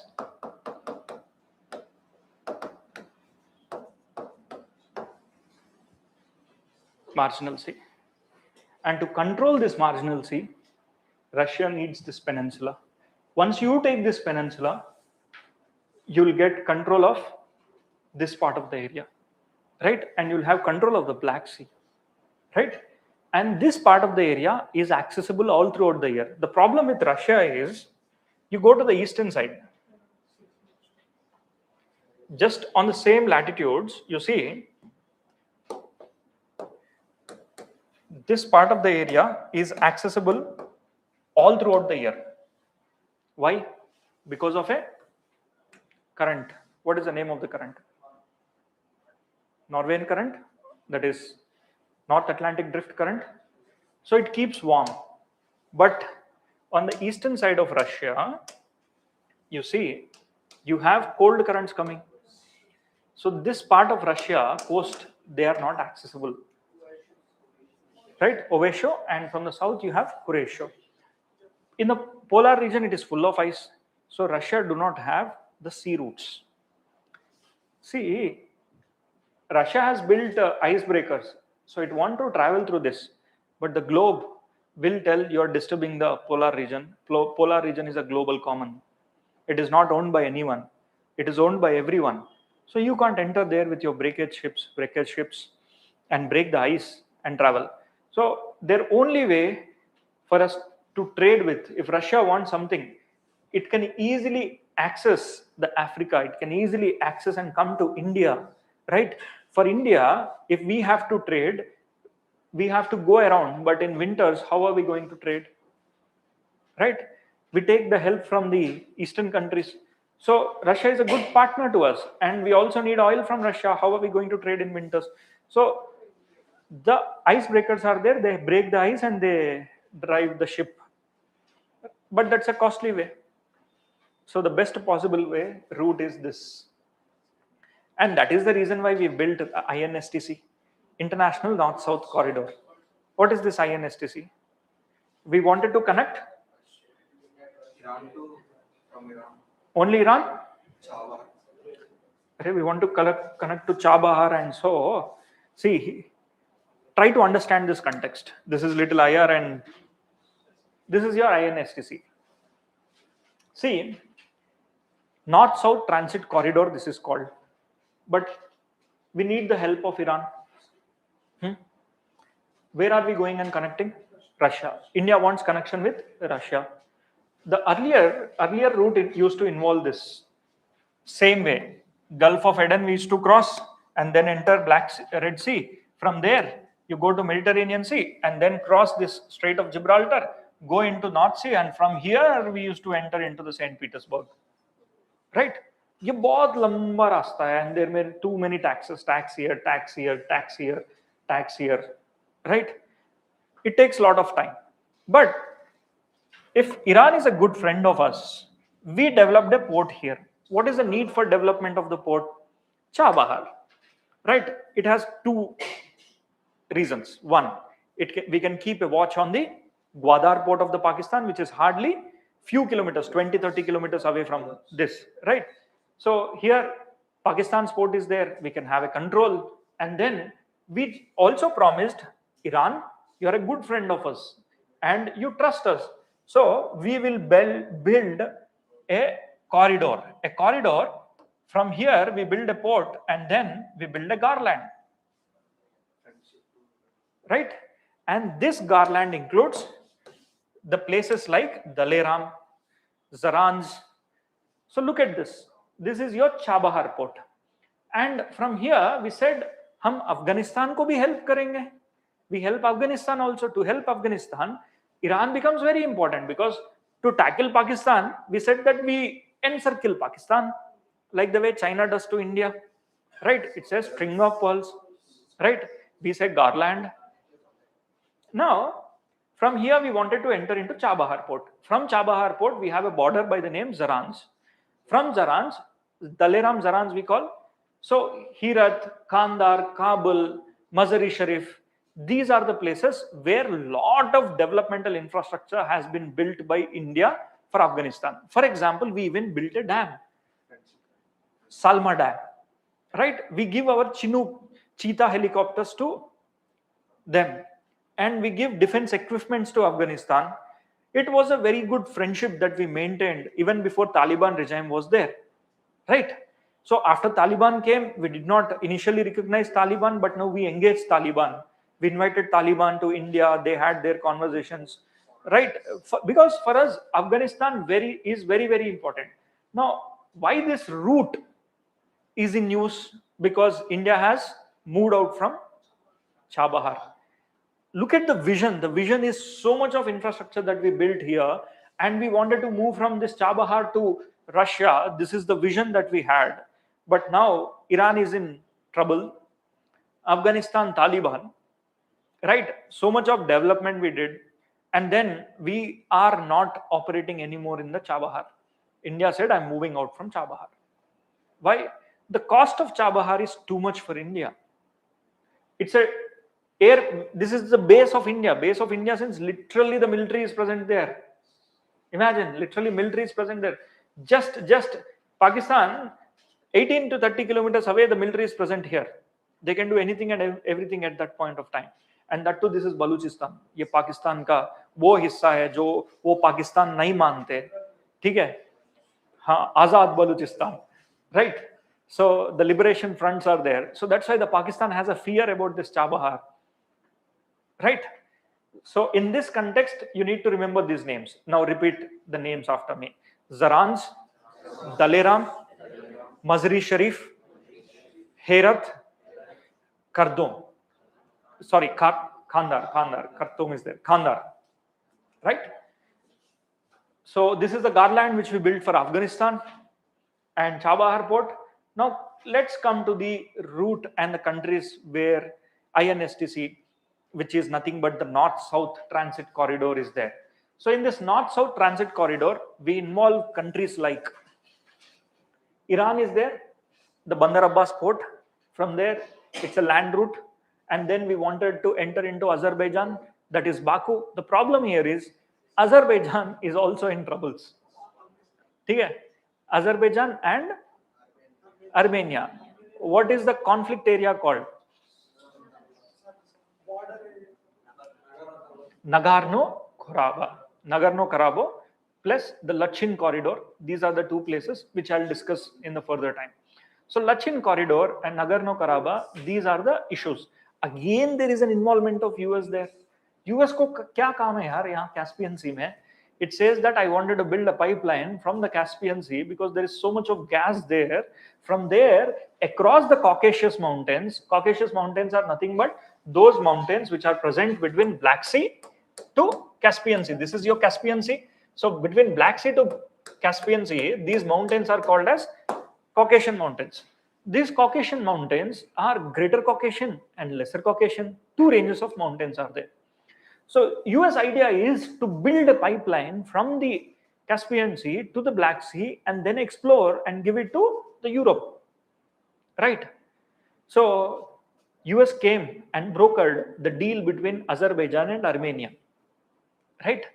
इसलिए Nobel Peace Prize मांगता है. He says, I broke the deal between India, Pakistan. I broke the deal between Azerbaijan and Baku, right? Likewise, I broke the deal. Iran ko to, he puts the fire and he turns off the fire. Then say, mujhe de do. No. See, no doubt that his contributions are there. It's not that the contribution is not there. Contributions are definitely there, right? Because this was a tough negotiation that was done. It was not easy. So, okay, look at this. We need Iran, then we go to Azerbaijan, Astrakhan, from there to Moscow. Look at this route. This involves multimodal transit. What do you mean by multimodal transit? Water, road, railway, we include everything. Now, for that, the infrastructure capability should be standardized across this country. The size of the container should be same. The shipping containers need to be same, and also the standards of shipping need to be maintained as same. So, in the due process, an agreement is made, that is Standard Shipping Corporation agreements. These agreements will tell, if suppose, what should be the size of the nuts and bolts, what should be the size of the ship, what should be the size of the containers, what kind of locking system mechanism should be there. So we share a common container standards across India to Russia. US का थोड़ा अलग होता है, ठीक है, because they want to dominate. Everywhere they will decide. So now look here, Iran is involved, Azerbaijan is involved, right? And then we are also in, that is Russia. So look, there is an alternative route. We wanted to go for connecting through Middle East because Middle East has oil. The alternative road is we go to Dubai. Dubai is the safest country, we thought, but no longer it is, right? So Dubai, from Dubai to Saudi, Saudi to here problem is you have Syria also, you have Israel also. Haifa port. This is Haifa port. Even this route is also now no longer operational. INSTC is also, India closed its Chabahar. So the only alternative route which now everyone thinks about is China ने, Russia ने वहाँ पे Crimea को annex किया, तो अभी control में है. So the road that we need is this. Got it? याद रहेगा? Ukraine is there, but it is annexed, no? Okay. Now in this context, come and check what's the problem between this Azerbaijan and Armenia. On the west of Armenia, you have Caspian Sea, right? So Caspian Sea has so much of oil and gas. And basically we call Caspian Sea as a lake, but it is so big lake that we call it as a sea. But what is the difference between a sea and an ocean? When does a sea becomes an ocean? Covered by a country. Then in 15-20 days before, there was a question asked in CDS. Which of the following do not have land boundary and it is a sea? Sargasso. I hope everyone knows what is Sargasso. Sargasso Sea. Sargasso Sea is a sea which is present in the North Atlantic, and this sea do not have any boundaries. See, basically in geographical terms, a sea is nothing but when the water temperature, the water profiles to an extent is determined by the land around, right? That is called as a sea. When the water, factors of water are majorly determined by the land around, we call that as a sea, right? So Caspian Sea is also the biggest lake in terms of area, right? Come here. This is your Azerbaijan and this is your Armenia. Look at the places. There you have different colors here. Can you look at the brown color? These are brown color is this.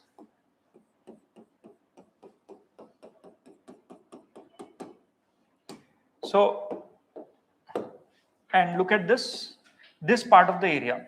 Now this is your Armenia. Armenia occupied Nagorno-Karabakh. So this is occupied by Armenia. Around this you have the people, Azerbaijan territory, which is under Armenian control. Azerbaijan territory under Armenian control. And can you see this small part of the area? Right? So this is a lot of complicated content. Going further, I'll deal with that. But as on date, just remember in the INSTC, a disputed region of Iran is there. And you also have Azerbaijan. So when few years before, not now, 4-5 years before, the first container which is carrying rice was sent through this particular route. It was successful route. It was successful route and it was implemented. In tomorrow's class, I'll tell you what was the deal that was brokered between US and the Armenia and Azerbaijan involvement, how this peace deal has come to a conclusion. That I'll explain in tomorrow's class. But today, as we are done with Africa, we'll go towards South America. There is not much there in South America. We'll learn about the static mapping there. We'll finish it off. Current affairs bhi zyada kuch hai nahi. Everyone open South America's map. South, not North. South America.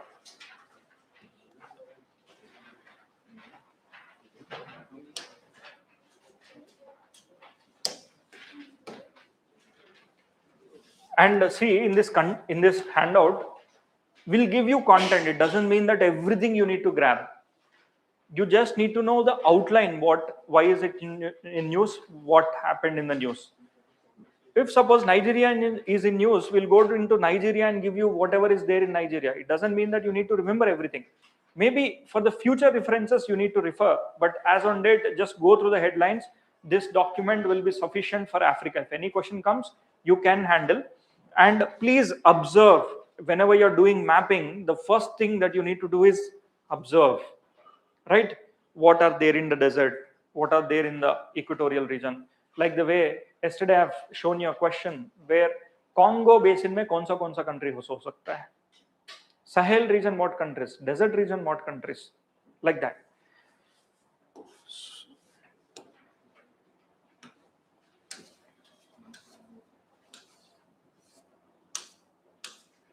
South America. Very easy.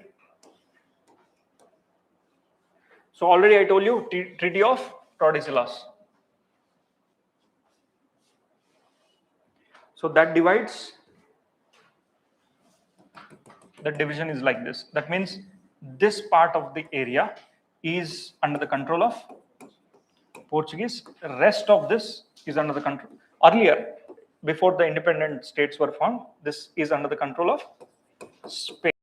And that's why these countries are called as Latin America. First, we'll go from the north. Okay? Look here, the major seas that are covering this South America is, you have Atlantic Ocean of the north, Atlantic Ocean, you have Pacific Ocean. In the south, you have Arctic Ocean. In the south, you have Arctic Ocean, and in the north, you have Caribbean Sea. Right?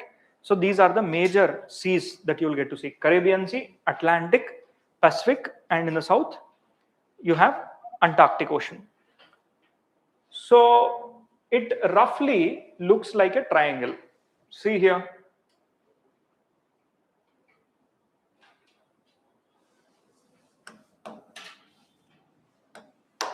Right?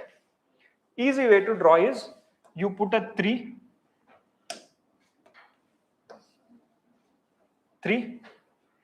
and an S. Right? A 3 and an S. It does the job whenever you wanted to draw. Right? It should look like 1. Come to the north. In the north, you will find the French Guiana. What is this? French Guiana. Who owns this? France. If France wants to launch a satellite, it will launch from here. Karun, a small area, it will launch its satellite from here. Right? Next to this Guyana, French Guiana, the only difference between this French Guiana and the Guyana is that I and Y. So you have Y in this spelling, you have I in this spelling, right? French Guiana, and that is Guyana. French launches satellite from here. Next to that, you have Suriname, and then you have the Guyana, Venezuela, Colombia. So easy way to remember is, see, Venezuela, this is Colombia, right? And then you have Ecuador, Peru, right? So those countries that are having border with Atlantic Ocean are the eastern sides. Those which are having borders with Pacific also you need to know, right? So Ecuador it is a small country. Ecuador is a small country on the western side, right? Next, this is your Colombia. This is called as French Colombia. This is Venezuela, Guyana, Suriname, and Brazil. What are the countries that we have discussed till now? Do they have borders with Brazil? Except for Ecuador? Ecuador is not having borders with Brazil. Observation number one, right? Ecuador is not having border with Brazil. Ecuador has its own coastal lines. Then come, which other countries do not have border here? One, Chile, Argentina. This is Argentina. Yeah, sorry. Argentina has. Yes, Chile. Right? Yeah. Only two countries it should be there.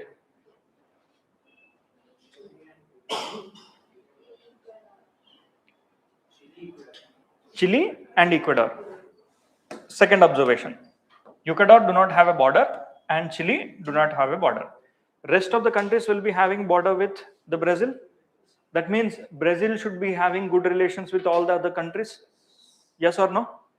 That means Brazil, if it is having good relations, then the peace will be there. If Brazil is, so that's why Brazil is considered to be the fulcrum for the South America. If anyone wants to have a deal, they will go and first go have a deal. But the area of the Brazil is so big, one of the biggest in the South America. It has the rain, it has grasslands, it has highlands, it has coffee plantations, and the Grand Chacos, which are nothing but an endless, continuous grain areas. So, look, we'll go and do little more observations. See, come little south.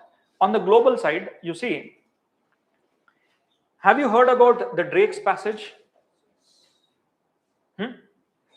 क्या है? So this is called as Drake's Passage.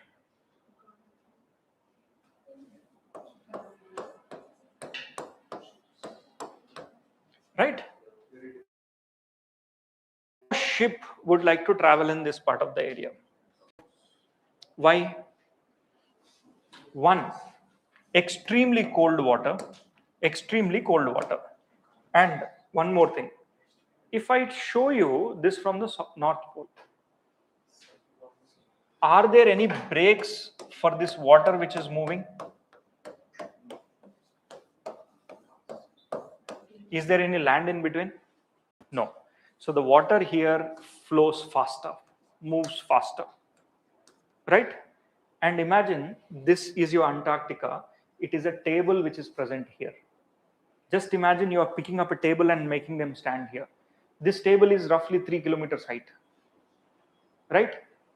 In the polar region, the air comes and sinks. Yes? Do you agree?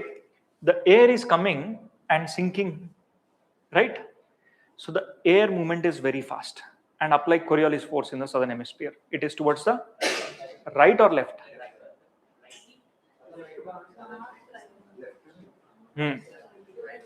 Right बोला ना, I'll send you out of the class. ठीक है, पूरा geography पढ़ के. In the southern hemisphere, it is towards left. So they'll deflect like this, right? All the water will be deflecting like this, and it is moving at a very faster rate. So the disturbances are too high here. Have you heard of roaring, furious, screaming 60s, roaring 40s, furious 50s? Kabhi suna hai ye shabd? In 40s, the wind will be roaring, like that, screaming. So it's nothing but the wind speed is so high, 60-70 kilometers per hour the wind speed moves. So no ship would like to enter here in this particular. And look, it's like a traffic becomes slower. Imagine the water is wider here. The water is wider, and as soon as it enters into this part of the area, it has to pass through a narrow stream. Yes or no? So large amount of water, some amount of the water under the Coriolis force will go to the north, and this becomes your Humboldt or Peruvian current. And this water, while it is traveling, They move at a great speed, and any ship that is there, the variation of the wind speed is higher. During the night time it is different, and during the daytime it is different. So that's why the ships here, Drake's Passage, it's a nightmare. No ship would like to come here. The winds are faster, and the height of these tides can go up to 8 to 14 meters, so high. So that's why the South America has found an alternative. That alternative is,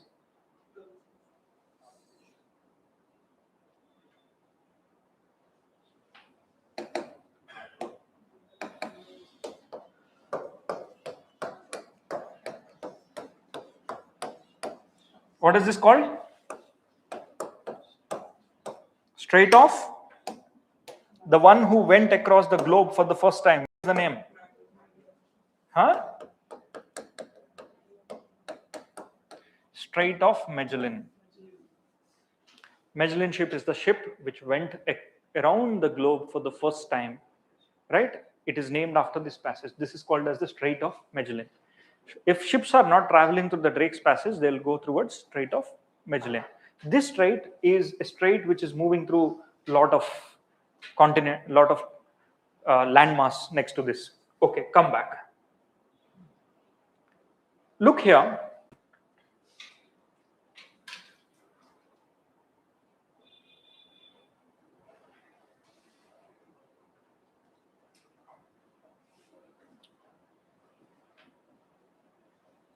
Come to Peru. देखो, capital of Peru, Lima. Here, you'll have mountains from north to south in South America. Okay? What are these called? Andes, right? The other name for these Andes is, you have the mountains of Andes from north to south. The other name for Andes is Cordilleras. Cordillera. What do you mean by Cordillera? Can you please go to your atlas and find out the Cordilleras in your in the physical map? You will find this name: Oriental Cordilleras, Occidental Cordilleras. Any mountain which has borders with the sea, that is called as Cordillera, which are primarily formed because of volcanism and continental and oceanic upliftments. So here, can I say that this is also Nazca Plate? Nazca used to be there here. Nazca Plate, it moves in this direction, and South America moves in this direction. They collide with each other, and this is the result through which you got to see the rise of these mountains, continental and ocean upliftment. But if an ocean and a continent move against each other, your ocean plate sinks, it melts, and it punctures the continent, and it will lead to volcano. There should be volcanism in these Andes mountains. The volcanism in the Andes mountains can be clearly seen in few mountains. These mountains, whatever I'm going to tell, they are important. If you find in an atlas, well and good. One, can you please find the Chimborazo peak in the north? Somewhere here you will find, okay? Chimborazo. Cotopaxi just little north, 5.8 kilometers height. This is Cotopaxi. Next, you will also have Tolima. You come little south, you will have Krupuna, right? Ojas del Salado, like that. You have these mountains. These are some of the important mountains, right? One is Tolima, Cotopaxi, Chimborazo, Corpuna.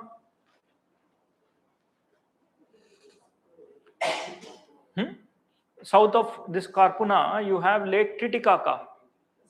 Lake Titicaca. Lake Titicaca is the place where you find lot of salt flats, endless salt flats.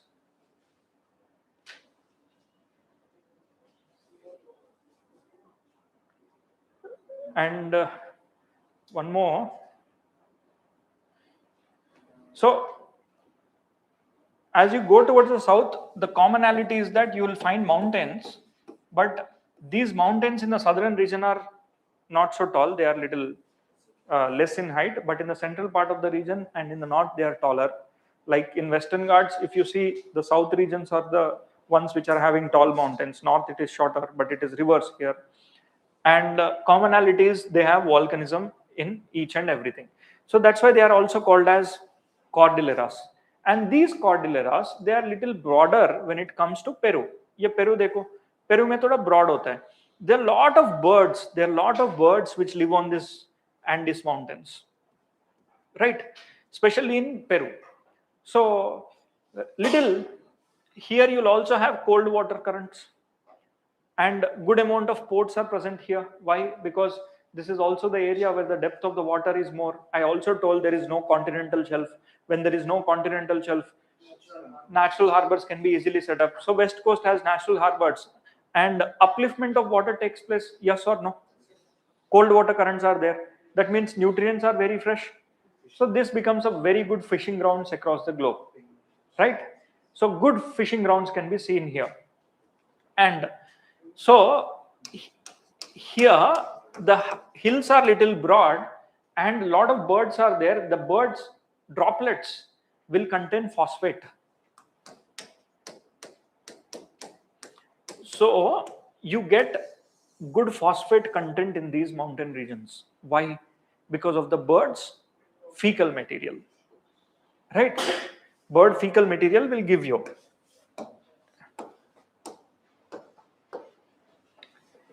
Can you remember the countries? Let's start from the west. First, we have seen French Guiana, then Suriname, then Guyana, then Venezuela, Colombia, Ecuador, Peru. In these two countries that do not have borders with Brazil, one is Ecuador and the other is Chile, right?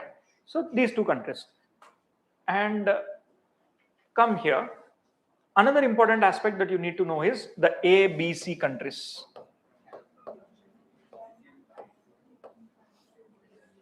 This is called as lithium triangle. Why lithium is widely present here? Because too many salt flats are there. Too many salt flats. Okay. First, Tropic of Cancer passes through. Sorry, Tropic of Capricorn.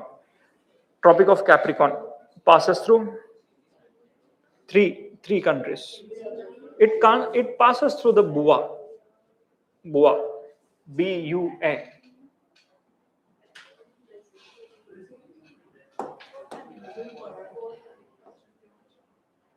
Oh, just a minute. Equator.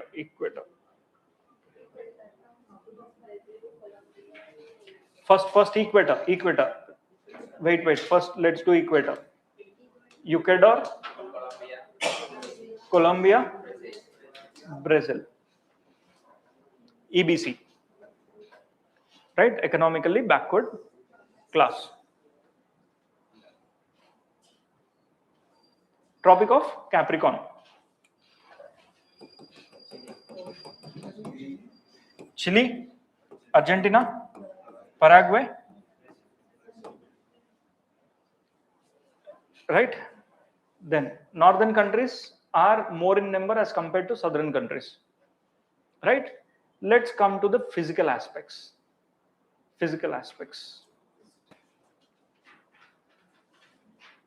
Hottest place, Argentina. Hottest place is Argentina. Wettest is Colombia. Annual rainfall roughly 800 centimeters of the rainfall can be seen in the Colombia, right? Driest place in Chile because it is on the eastern side of the Andes. Okay. Currents, see, Peruvian current, it's a cold current, everyone knows. This is the current we study with respect to El Nino La Nina. Peruvian current will be replaced by Humboldt current, which will turn into warm current. If this current turns into warm, that is nothing but your El Nino starts, right? Yes.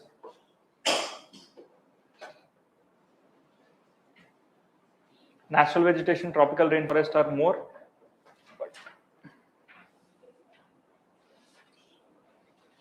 Look at the mineral map.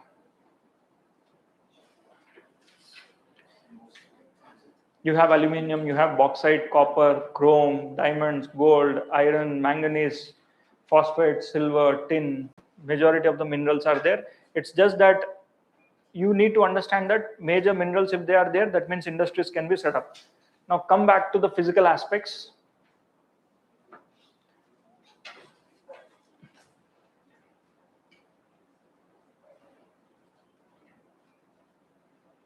From the north, can you please identify Lanos?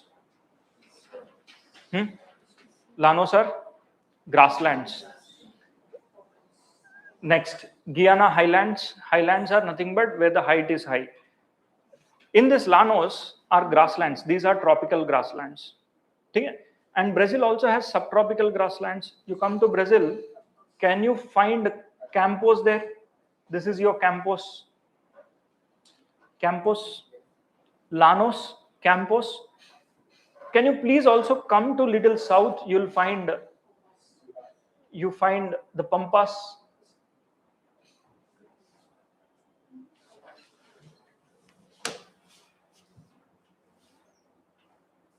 Can you find Pampas? Pampas are temperate grasslands. Lanos are here. These are your Campos. Lanos and Campos are tropical grasslands. The difference between tropical grasslands and temperate grasslands. One is height. Next. So I'll spend 1 or 2 minutes in this because potential questions can be there in this part of the area. Just a minute.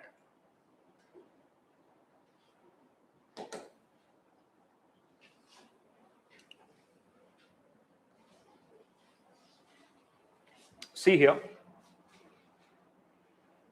one by one. Tropical grasslands will receive more sunlight as compared to temperate grasslands, and sunlight is the primary factor for the growth of everything, right? Agreed? Yes? Temperate grasslands will be covered under the snow. Do you agree? For roughly 2 months, it will be covered under the snow. That means tropical grasslands are continuous growths. But problem with the tropical grasslands is in the tropical areas, there won't be rain. Seasonal. For 3 months, you will not have much rain. So in both the cases, even in temperate grasslands, even in tropical grasslands, the conditions are for 3 months, this is dormant, and for 3 months, this is also dormant. One is dormant because of the snow, and the other is dormant because of the absence of rain. Both are dry. What do? Is they coat a thick lining around the seed, and the seed will go and store in the soil. Whenever they get good temperature and water, they'll start to regrow. That means, can I say that seeds will store themselves? The grasses will store themselves within the seeds and under the soil. They're not dying, but they are only dormant. So grasses has the properties of getting dormancy, right? This is on the ecological side. Come, location. You will find tropical grasslands near to the equator and temperate grasslands in the temperate region. Climate. Tropical climate will be there. Again, there temperate climate will be there. Temperate climate means basically you will have cold climates where the average temperature do not exceed more than 18 degrees Celsius. Third component, rainfall. Where do you find more rainfall? In the tropical or temperate? Tropicals, you'll have around 100 centimeters. But in temperate, the rainfall is less, 25 to 30. This is the fundamental reason. The height of the grasses here, they can go up to 4 meters. The height of these grasses can go mostly up to 2 meters. Right? Two factors, sunlight and rainfall. Coming to seasonal appearances. Look here, they are green during wet season and golden brown during dry season. Season changes are very less dramatic. Grasses dominate throughout the year, but during the snow, they will be submerged, mean they are dormant, they will not grow. Vegetation type, 3 to 6 feet it can go, and it is little smaller. So temperate grasses are also called as buffalo grasses. Remember, temperate grasses are also called as buffalo grasses. And much of the greenery can be seen in the temperate areas. So cattle, and in these areas, trees are absent, and endless grounds of grasses will be there, right? And they are near to the polar region, which are comparatively plateau plain areas. So their ranching is easily possible. That's why the best milking or the best dairy industries are those areas where the temperate grasslands are present. Right? You have seen pampas, welds in South America. Yesterday I've shown you welds. You go to Australia, you will find downs, right? Welds, downs, and pampas, and in Russia it is steppes.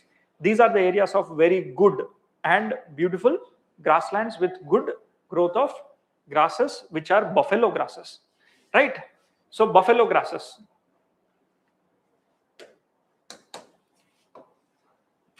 Elephants can be seen, giraffes, zebras.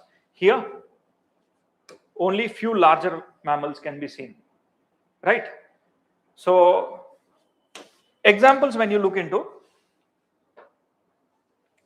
you have identified this llanos, yes, prairies in the Northern America. Tomorrow we will see. Pampas you have already identified. Welds yesterday we have seen. Downs are in Australia, right? So examples of this are temperate grasslands are welds, downs, prairies, steppes, right? Steppes. Pustas also. Okay. Come to India. Do you find tropical grasslands? Yes. Where do we find? In Gujarat, we have Banni grasslands. You go to the Taiga grasslands, or you also have the Babbar Terai, and then the Terai region to an extent will have grasslands. Shola grasslands in the Tamil Nadu and the Eraviculam and Mathikatam National Park, right? Animals that are found in the Shola are Nilgiri, Thar. Okay, come to south, you find Shola grasslands. Come to western part of the area, you have Banni grasslands, and here Great Indian Bustard is there. Here you find Nilgiri Thar. Nilgiri Thar. Great Indian bustards can be seen in these grasslands. You go to north, you find bugyals. Bugyals. What are bugyals? These are grasslands of alpine grasslands. People, communities who are present in these grasslands are three states: Uttarakhand, Himachal, and Kashmir. In Uttarakhand, they are called as Bhotias. In Uttarakhand, they are called as Bhotias. In Himachal, they are called as Gaddis, and in Kashmir, they are called as Bakarwals. So all of them live in these grasslands, which are alpine meadows grasslands. Come to the eastern parts. Here, you'll also have the Terai regions, which are rich in grasses, especially the Kaziranga grasslands. And in these grasslands, I've named two critically endangered species. One, it was a critically endangered species. One is pygmy hog. ठीक है, छोटा pig, बहुत 10 centimeters का size to 15 centimeters. And the other one is Bengal floricon. It's a bird. It can also be present in this part of the area, right? The rhino is also there here. Hippo is also there here. Elephant is also there here. Tiger is also there here. In tropical regions, if there is a grassland, that tropical region will have bade mammals, big mammals. In temperate areas, you will not find big mammals there. Comparatively, less in number will be there, right? So these are some of the grasslands which you will get to see in India. You go to Nagaland. Here in Nagaland also you have by the name Saramati. Okay? Nagaland also you have these grasslands by the name Saramati. In Himachal Pradesh, you'll also have a place called the mini Switzerland. Anyone visited there?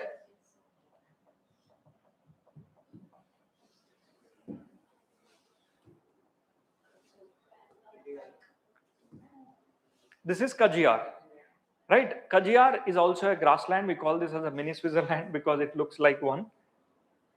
During the times of winters, the same grassland will be fully covered in snow, right? This is a temperate grassland which is present in India. We call them as alpine meadow grasslands, right? Meadow grasslands. Tropical grasslands are Saramati, Banni, and Sholas. Okay? Sholas are mountain tropical grasslands. Mountain tropical grasslands in the tropical area only. Temperate grasslands are Bugyals, Kajiars, right? Communities which live there are Bhotias, Bakarwals, and Gaddis, right? Okay. Come back. So I'll get this document shared with you as well.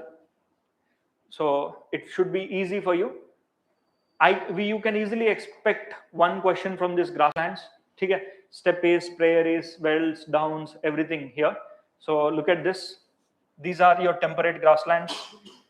Pampas you have already identified. Wells you have already identified. Downs you will see in Australia. Tomorrow we'll do this. And then prairies in the northern America. Steppes you already know. Pustas in Hungary and these areas. All these are temperate grasslands. Now try to recall those which are present in the southern hemisphere and those which are present in the northern hemisphere. Prairies, pustas, steppes, and Manchurian grasslands also, China, the other name for their local name. Pampas, velds, downs. So, pampas, ponnas, downs, wells, pustas. So, all of these are grasslands. But kabhi kabar examiner can be notorious. He can go and ask which of these grasslands are present in northern hemisphere, which of these grasslands are present in southern hemisphere.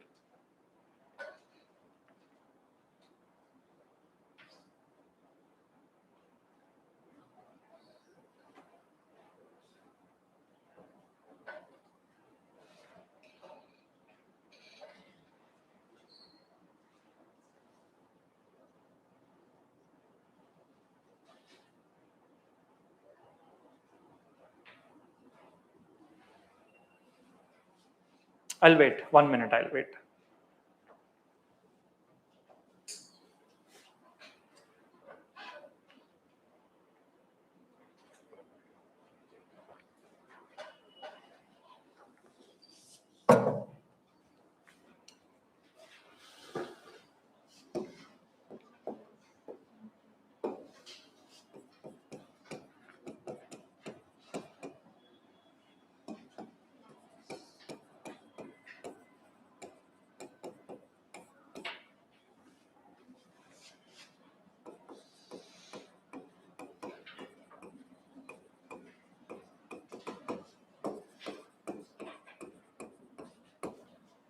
So these are tropical grasslands: savanna, Banni, Saramati, Llanos, Campos.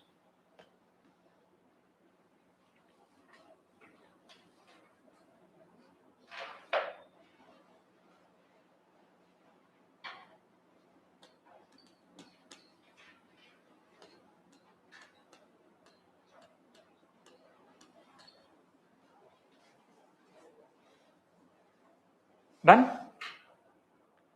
याद रहेगा?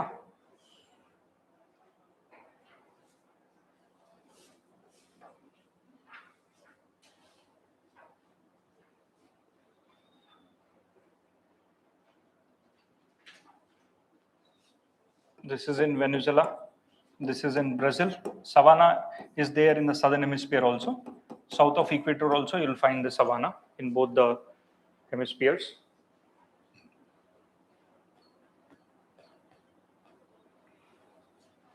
Okay. So same way in India, I told you Banni, Shola, Bugyals, Kajiyars, same map. I'll share this with you. Okay, come back.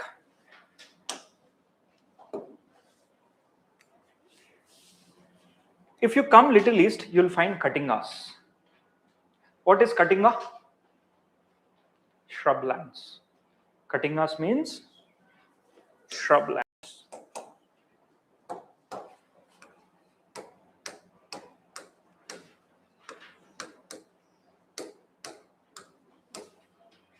They are scrublands or shrublands.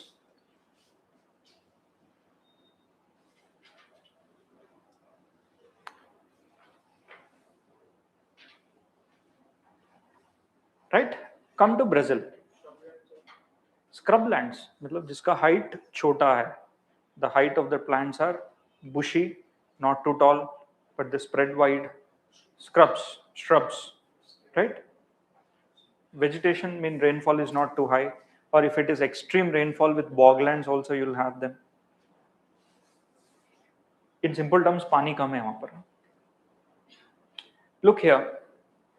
You have Grand Chaco in the center. This Grand Chaco is the area where good cultivation will happen. The interesting aspect of this South America is that you'll have water everywhere except if there is desert, pure deserts, water is there. अच्छा पानी होता है यहाँ पर क्योंकि Amazon, you see, Amazon River, will it flow into Atlantic Ocean or Pacific Ocean? Amazon River drains in दो से अच्छे से रेस करना है ऐसे में दो से Pacific. So where is it forming the delta?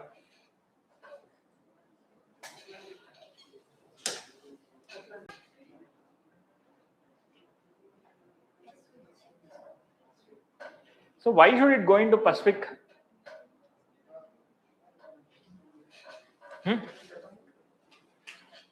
Andes mountains are there, no? Will it not cut and cross-cut them?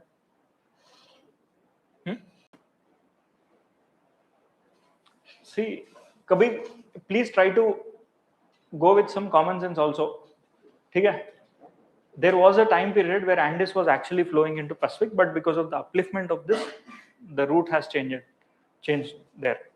So see here, in totality, it has deserts also. What are the names of the deserts? You have Atacama Desert, okay? You have Peru Desert, in Chile Desert. The rain shadow area of this Andes mountains. This is your rain shadow. Here you have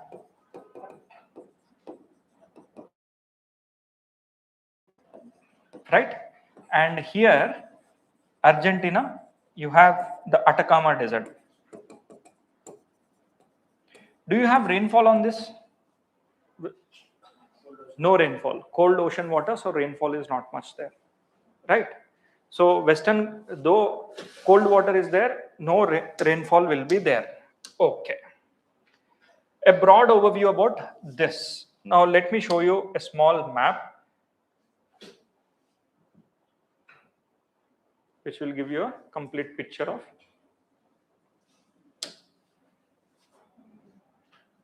I told Grand Chaco, agriculture is done, right? Pampas are grasslands. So these grasslands are extensively cut down and agriculture is currently done here, or else dairy industry will be there. This is your Patagonia desert, right? Rain shadow region. Andes mountains, then come, this is also your Atacama desert, cold water is there, desert. Then Amazon River Basin. Okay? This Amazon River Basin drains to the east. There was a time period where Amazon was actually moving towards the west, but because of the upliftment of the Andes, the Amazon went to the east. So in this basin, you will find a lot of small stream rivers. The death can happen because of mosquitoes here. That is the area.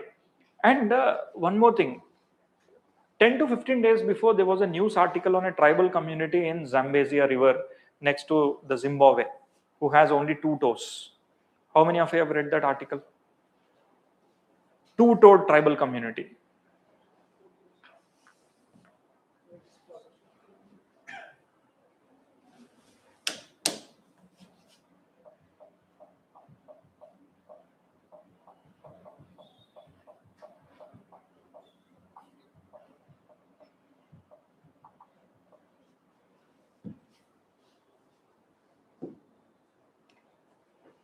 Right? Not AI, true. Right? Yeah. This tribal community has only 2 toes.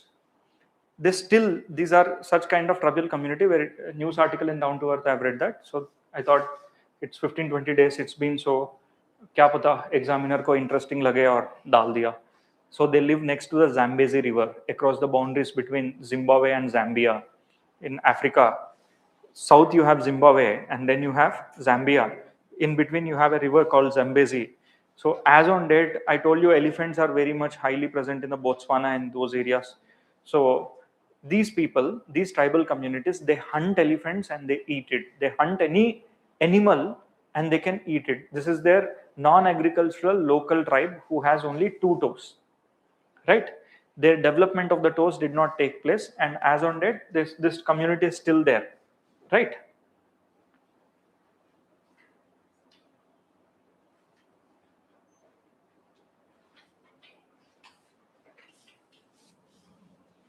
Ostrich feet.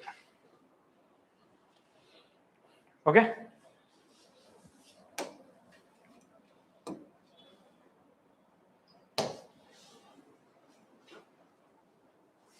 And overview.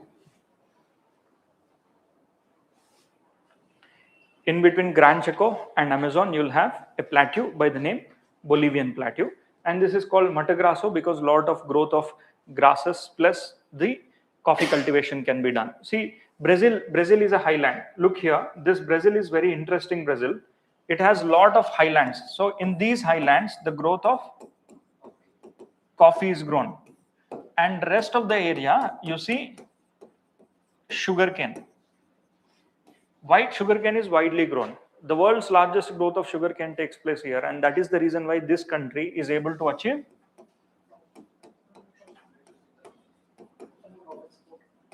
blending. What do you mean by 100% blending?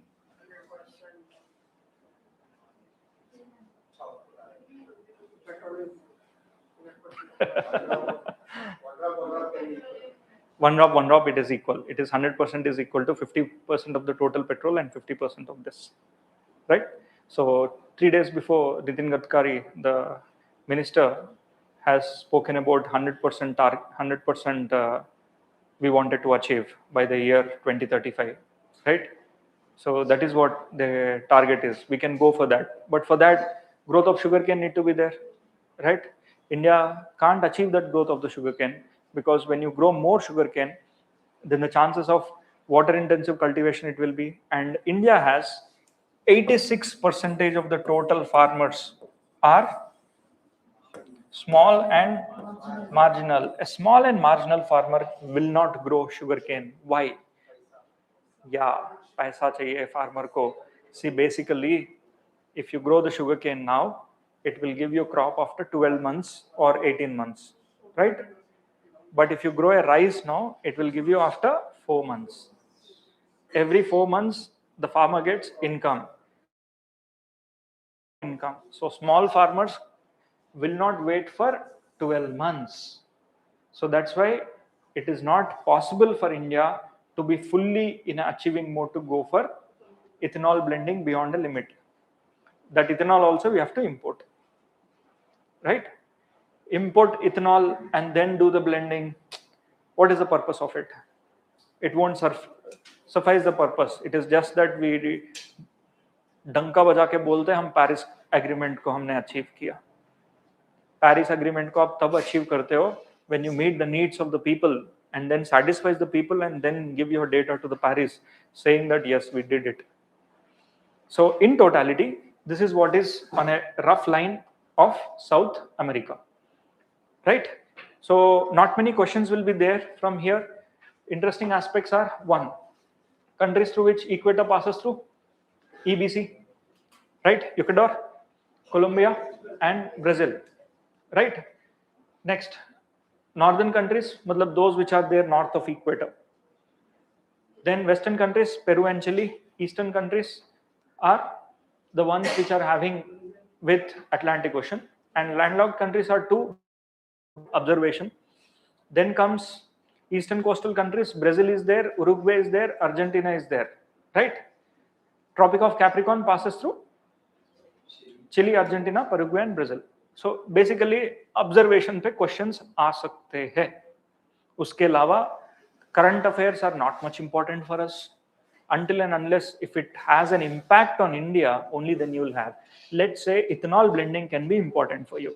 Let's say maybe the coffee cultivation when during the Ukraine war, lot of soybean oil from here. Brazil say we import soybean oil, right? And we import lot of lithium from here. Rest current affairs, what is there? ABC. ABC is nothing but the triangle of lithium triangle, Argentina, Bolivia, Chile.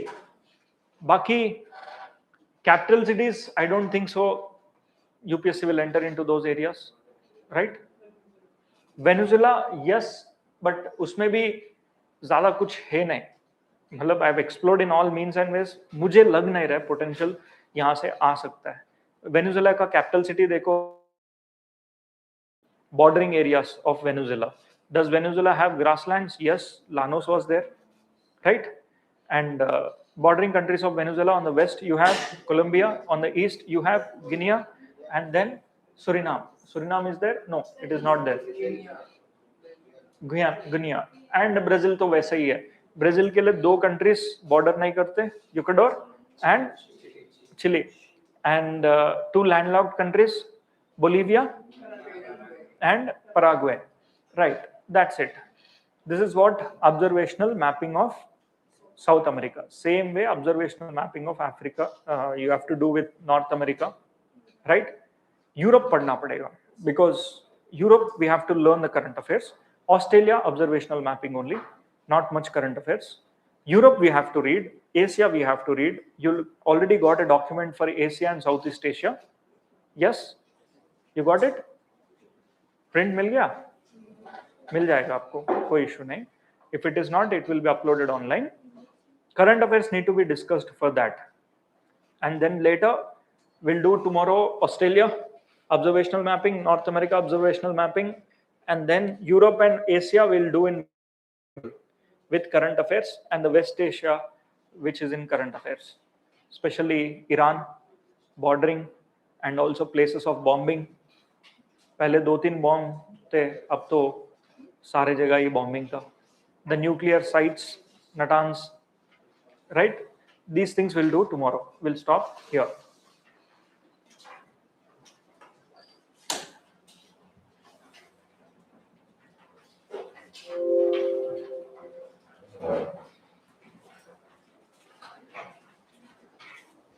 Thank you.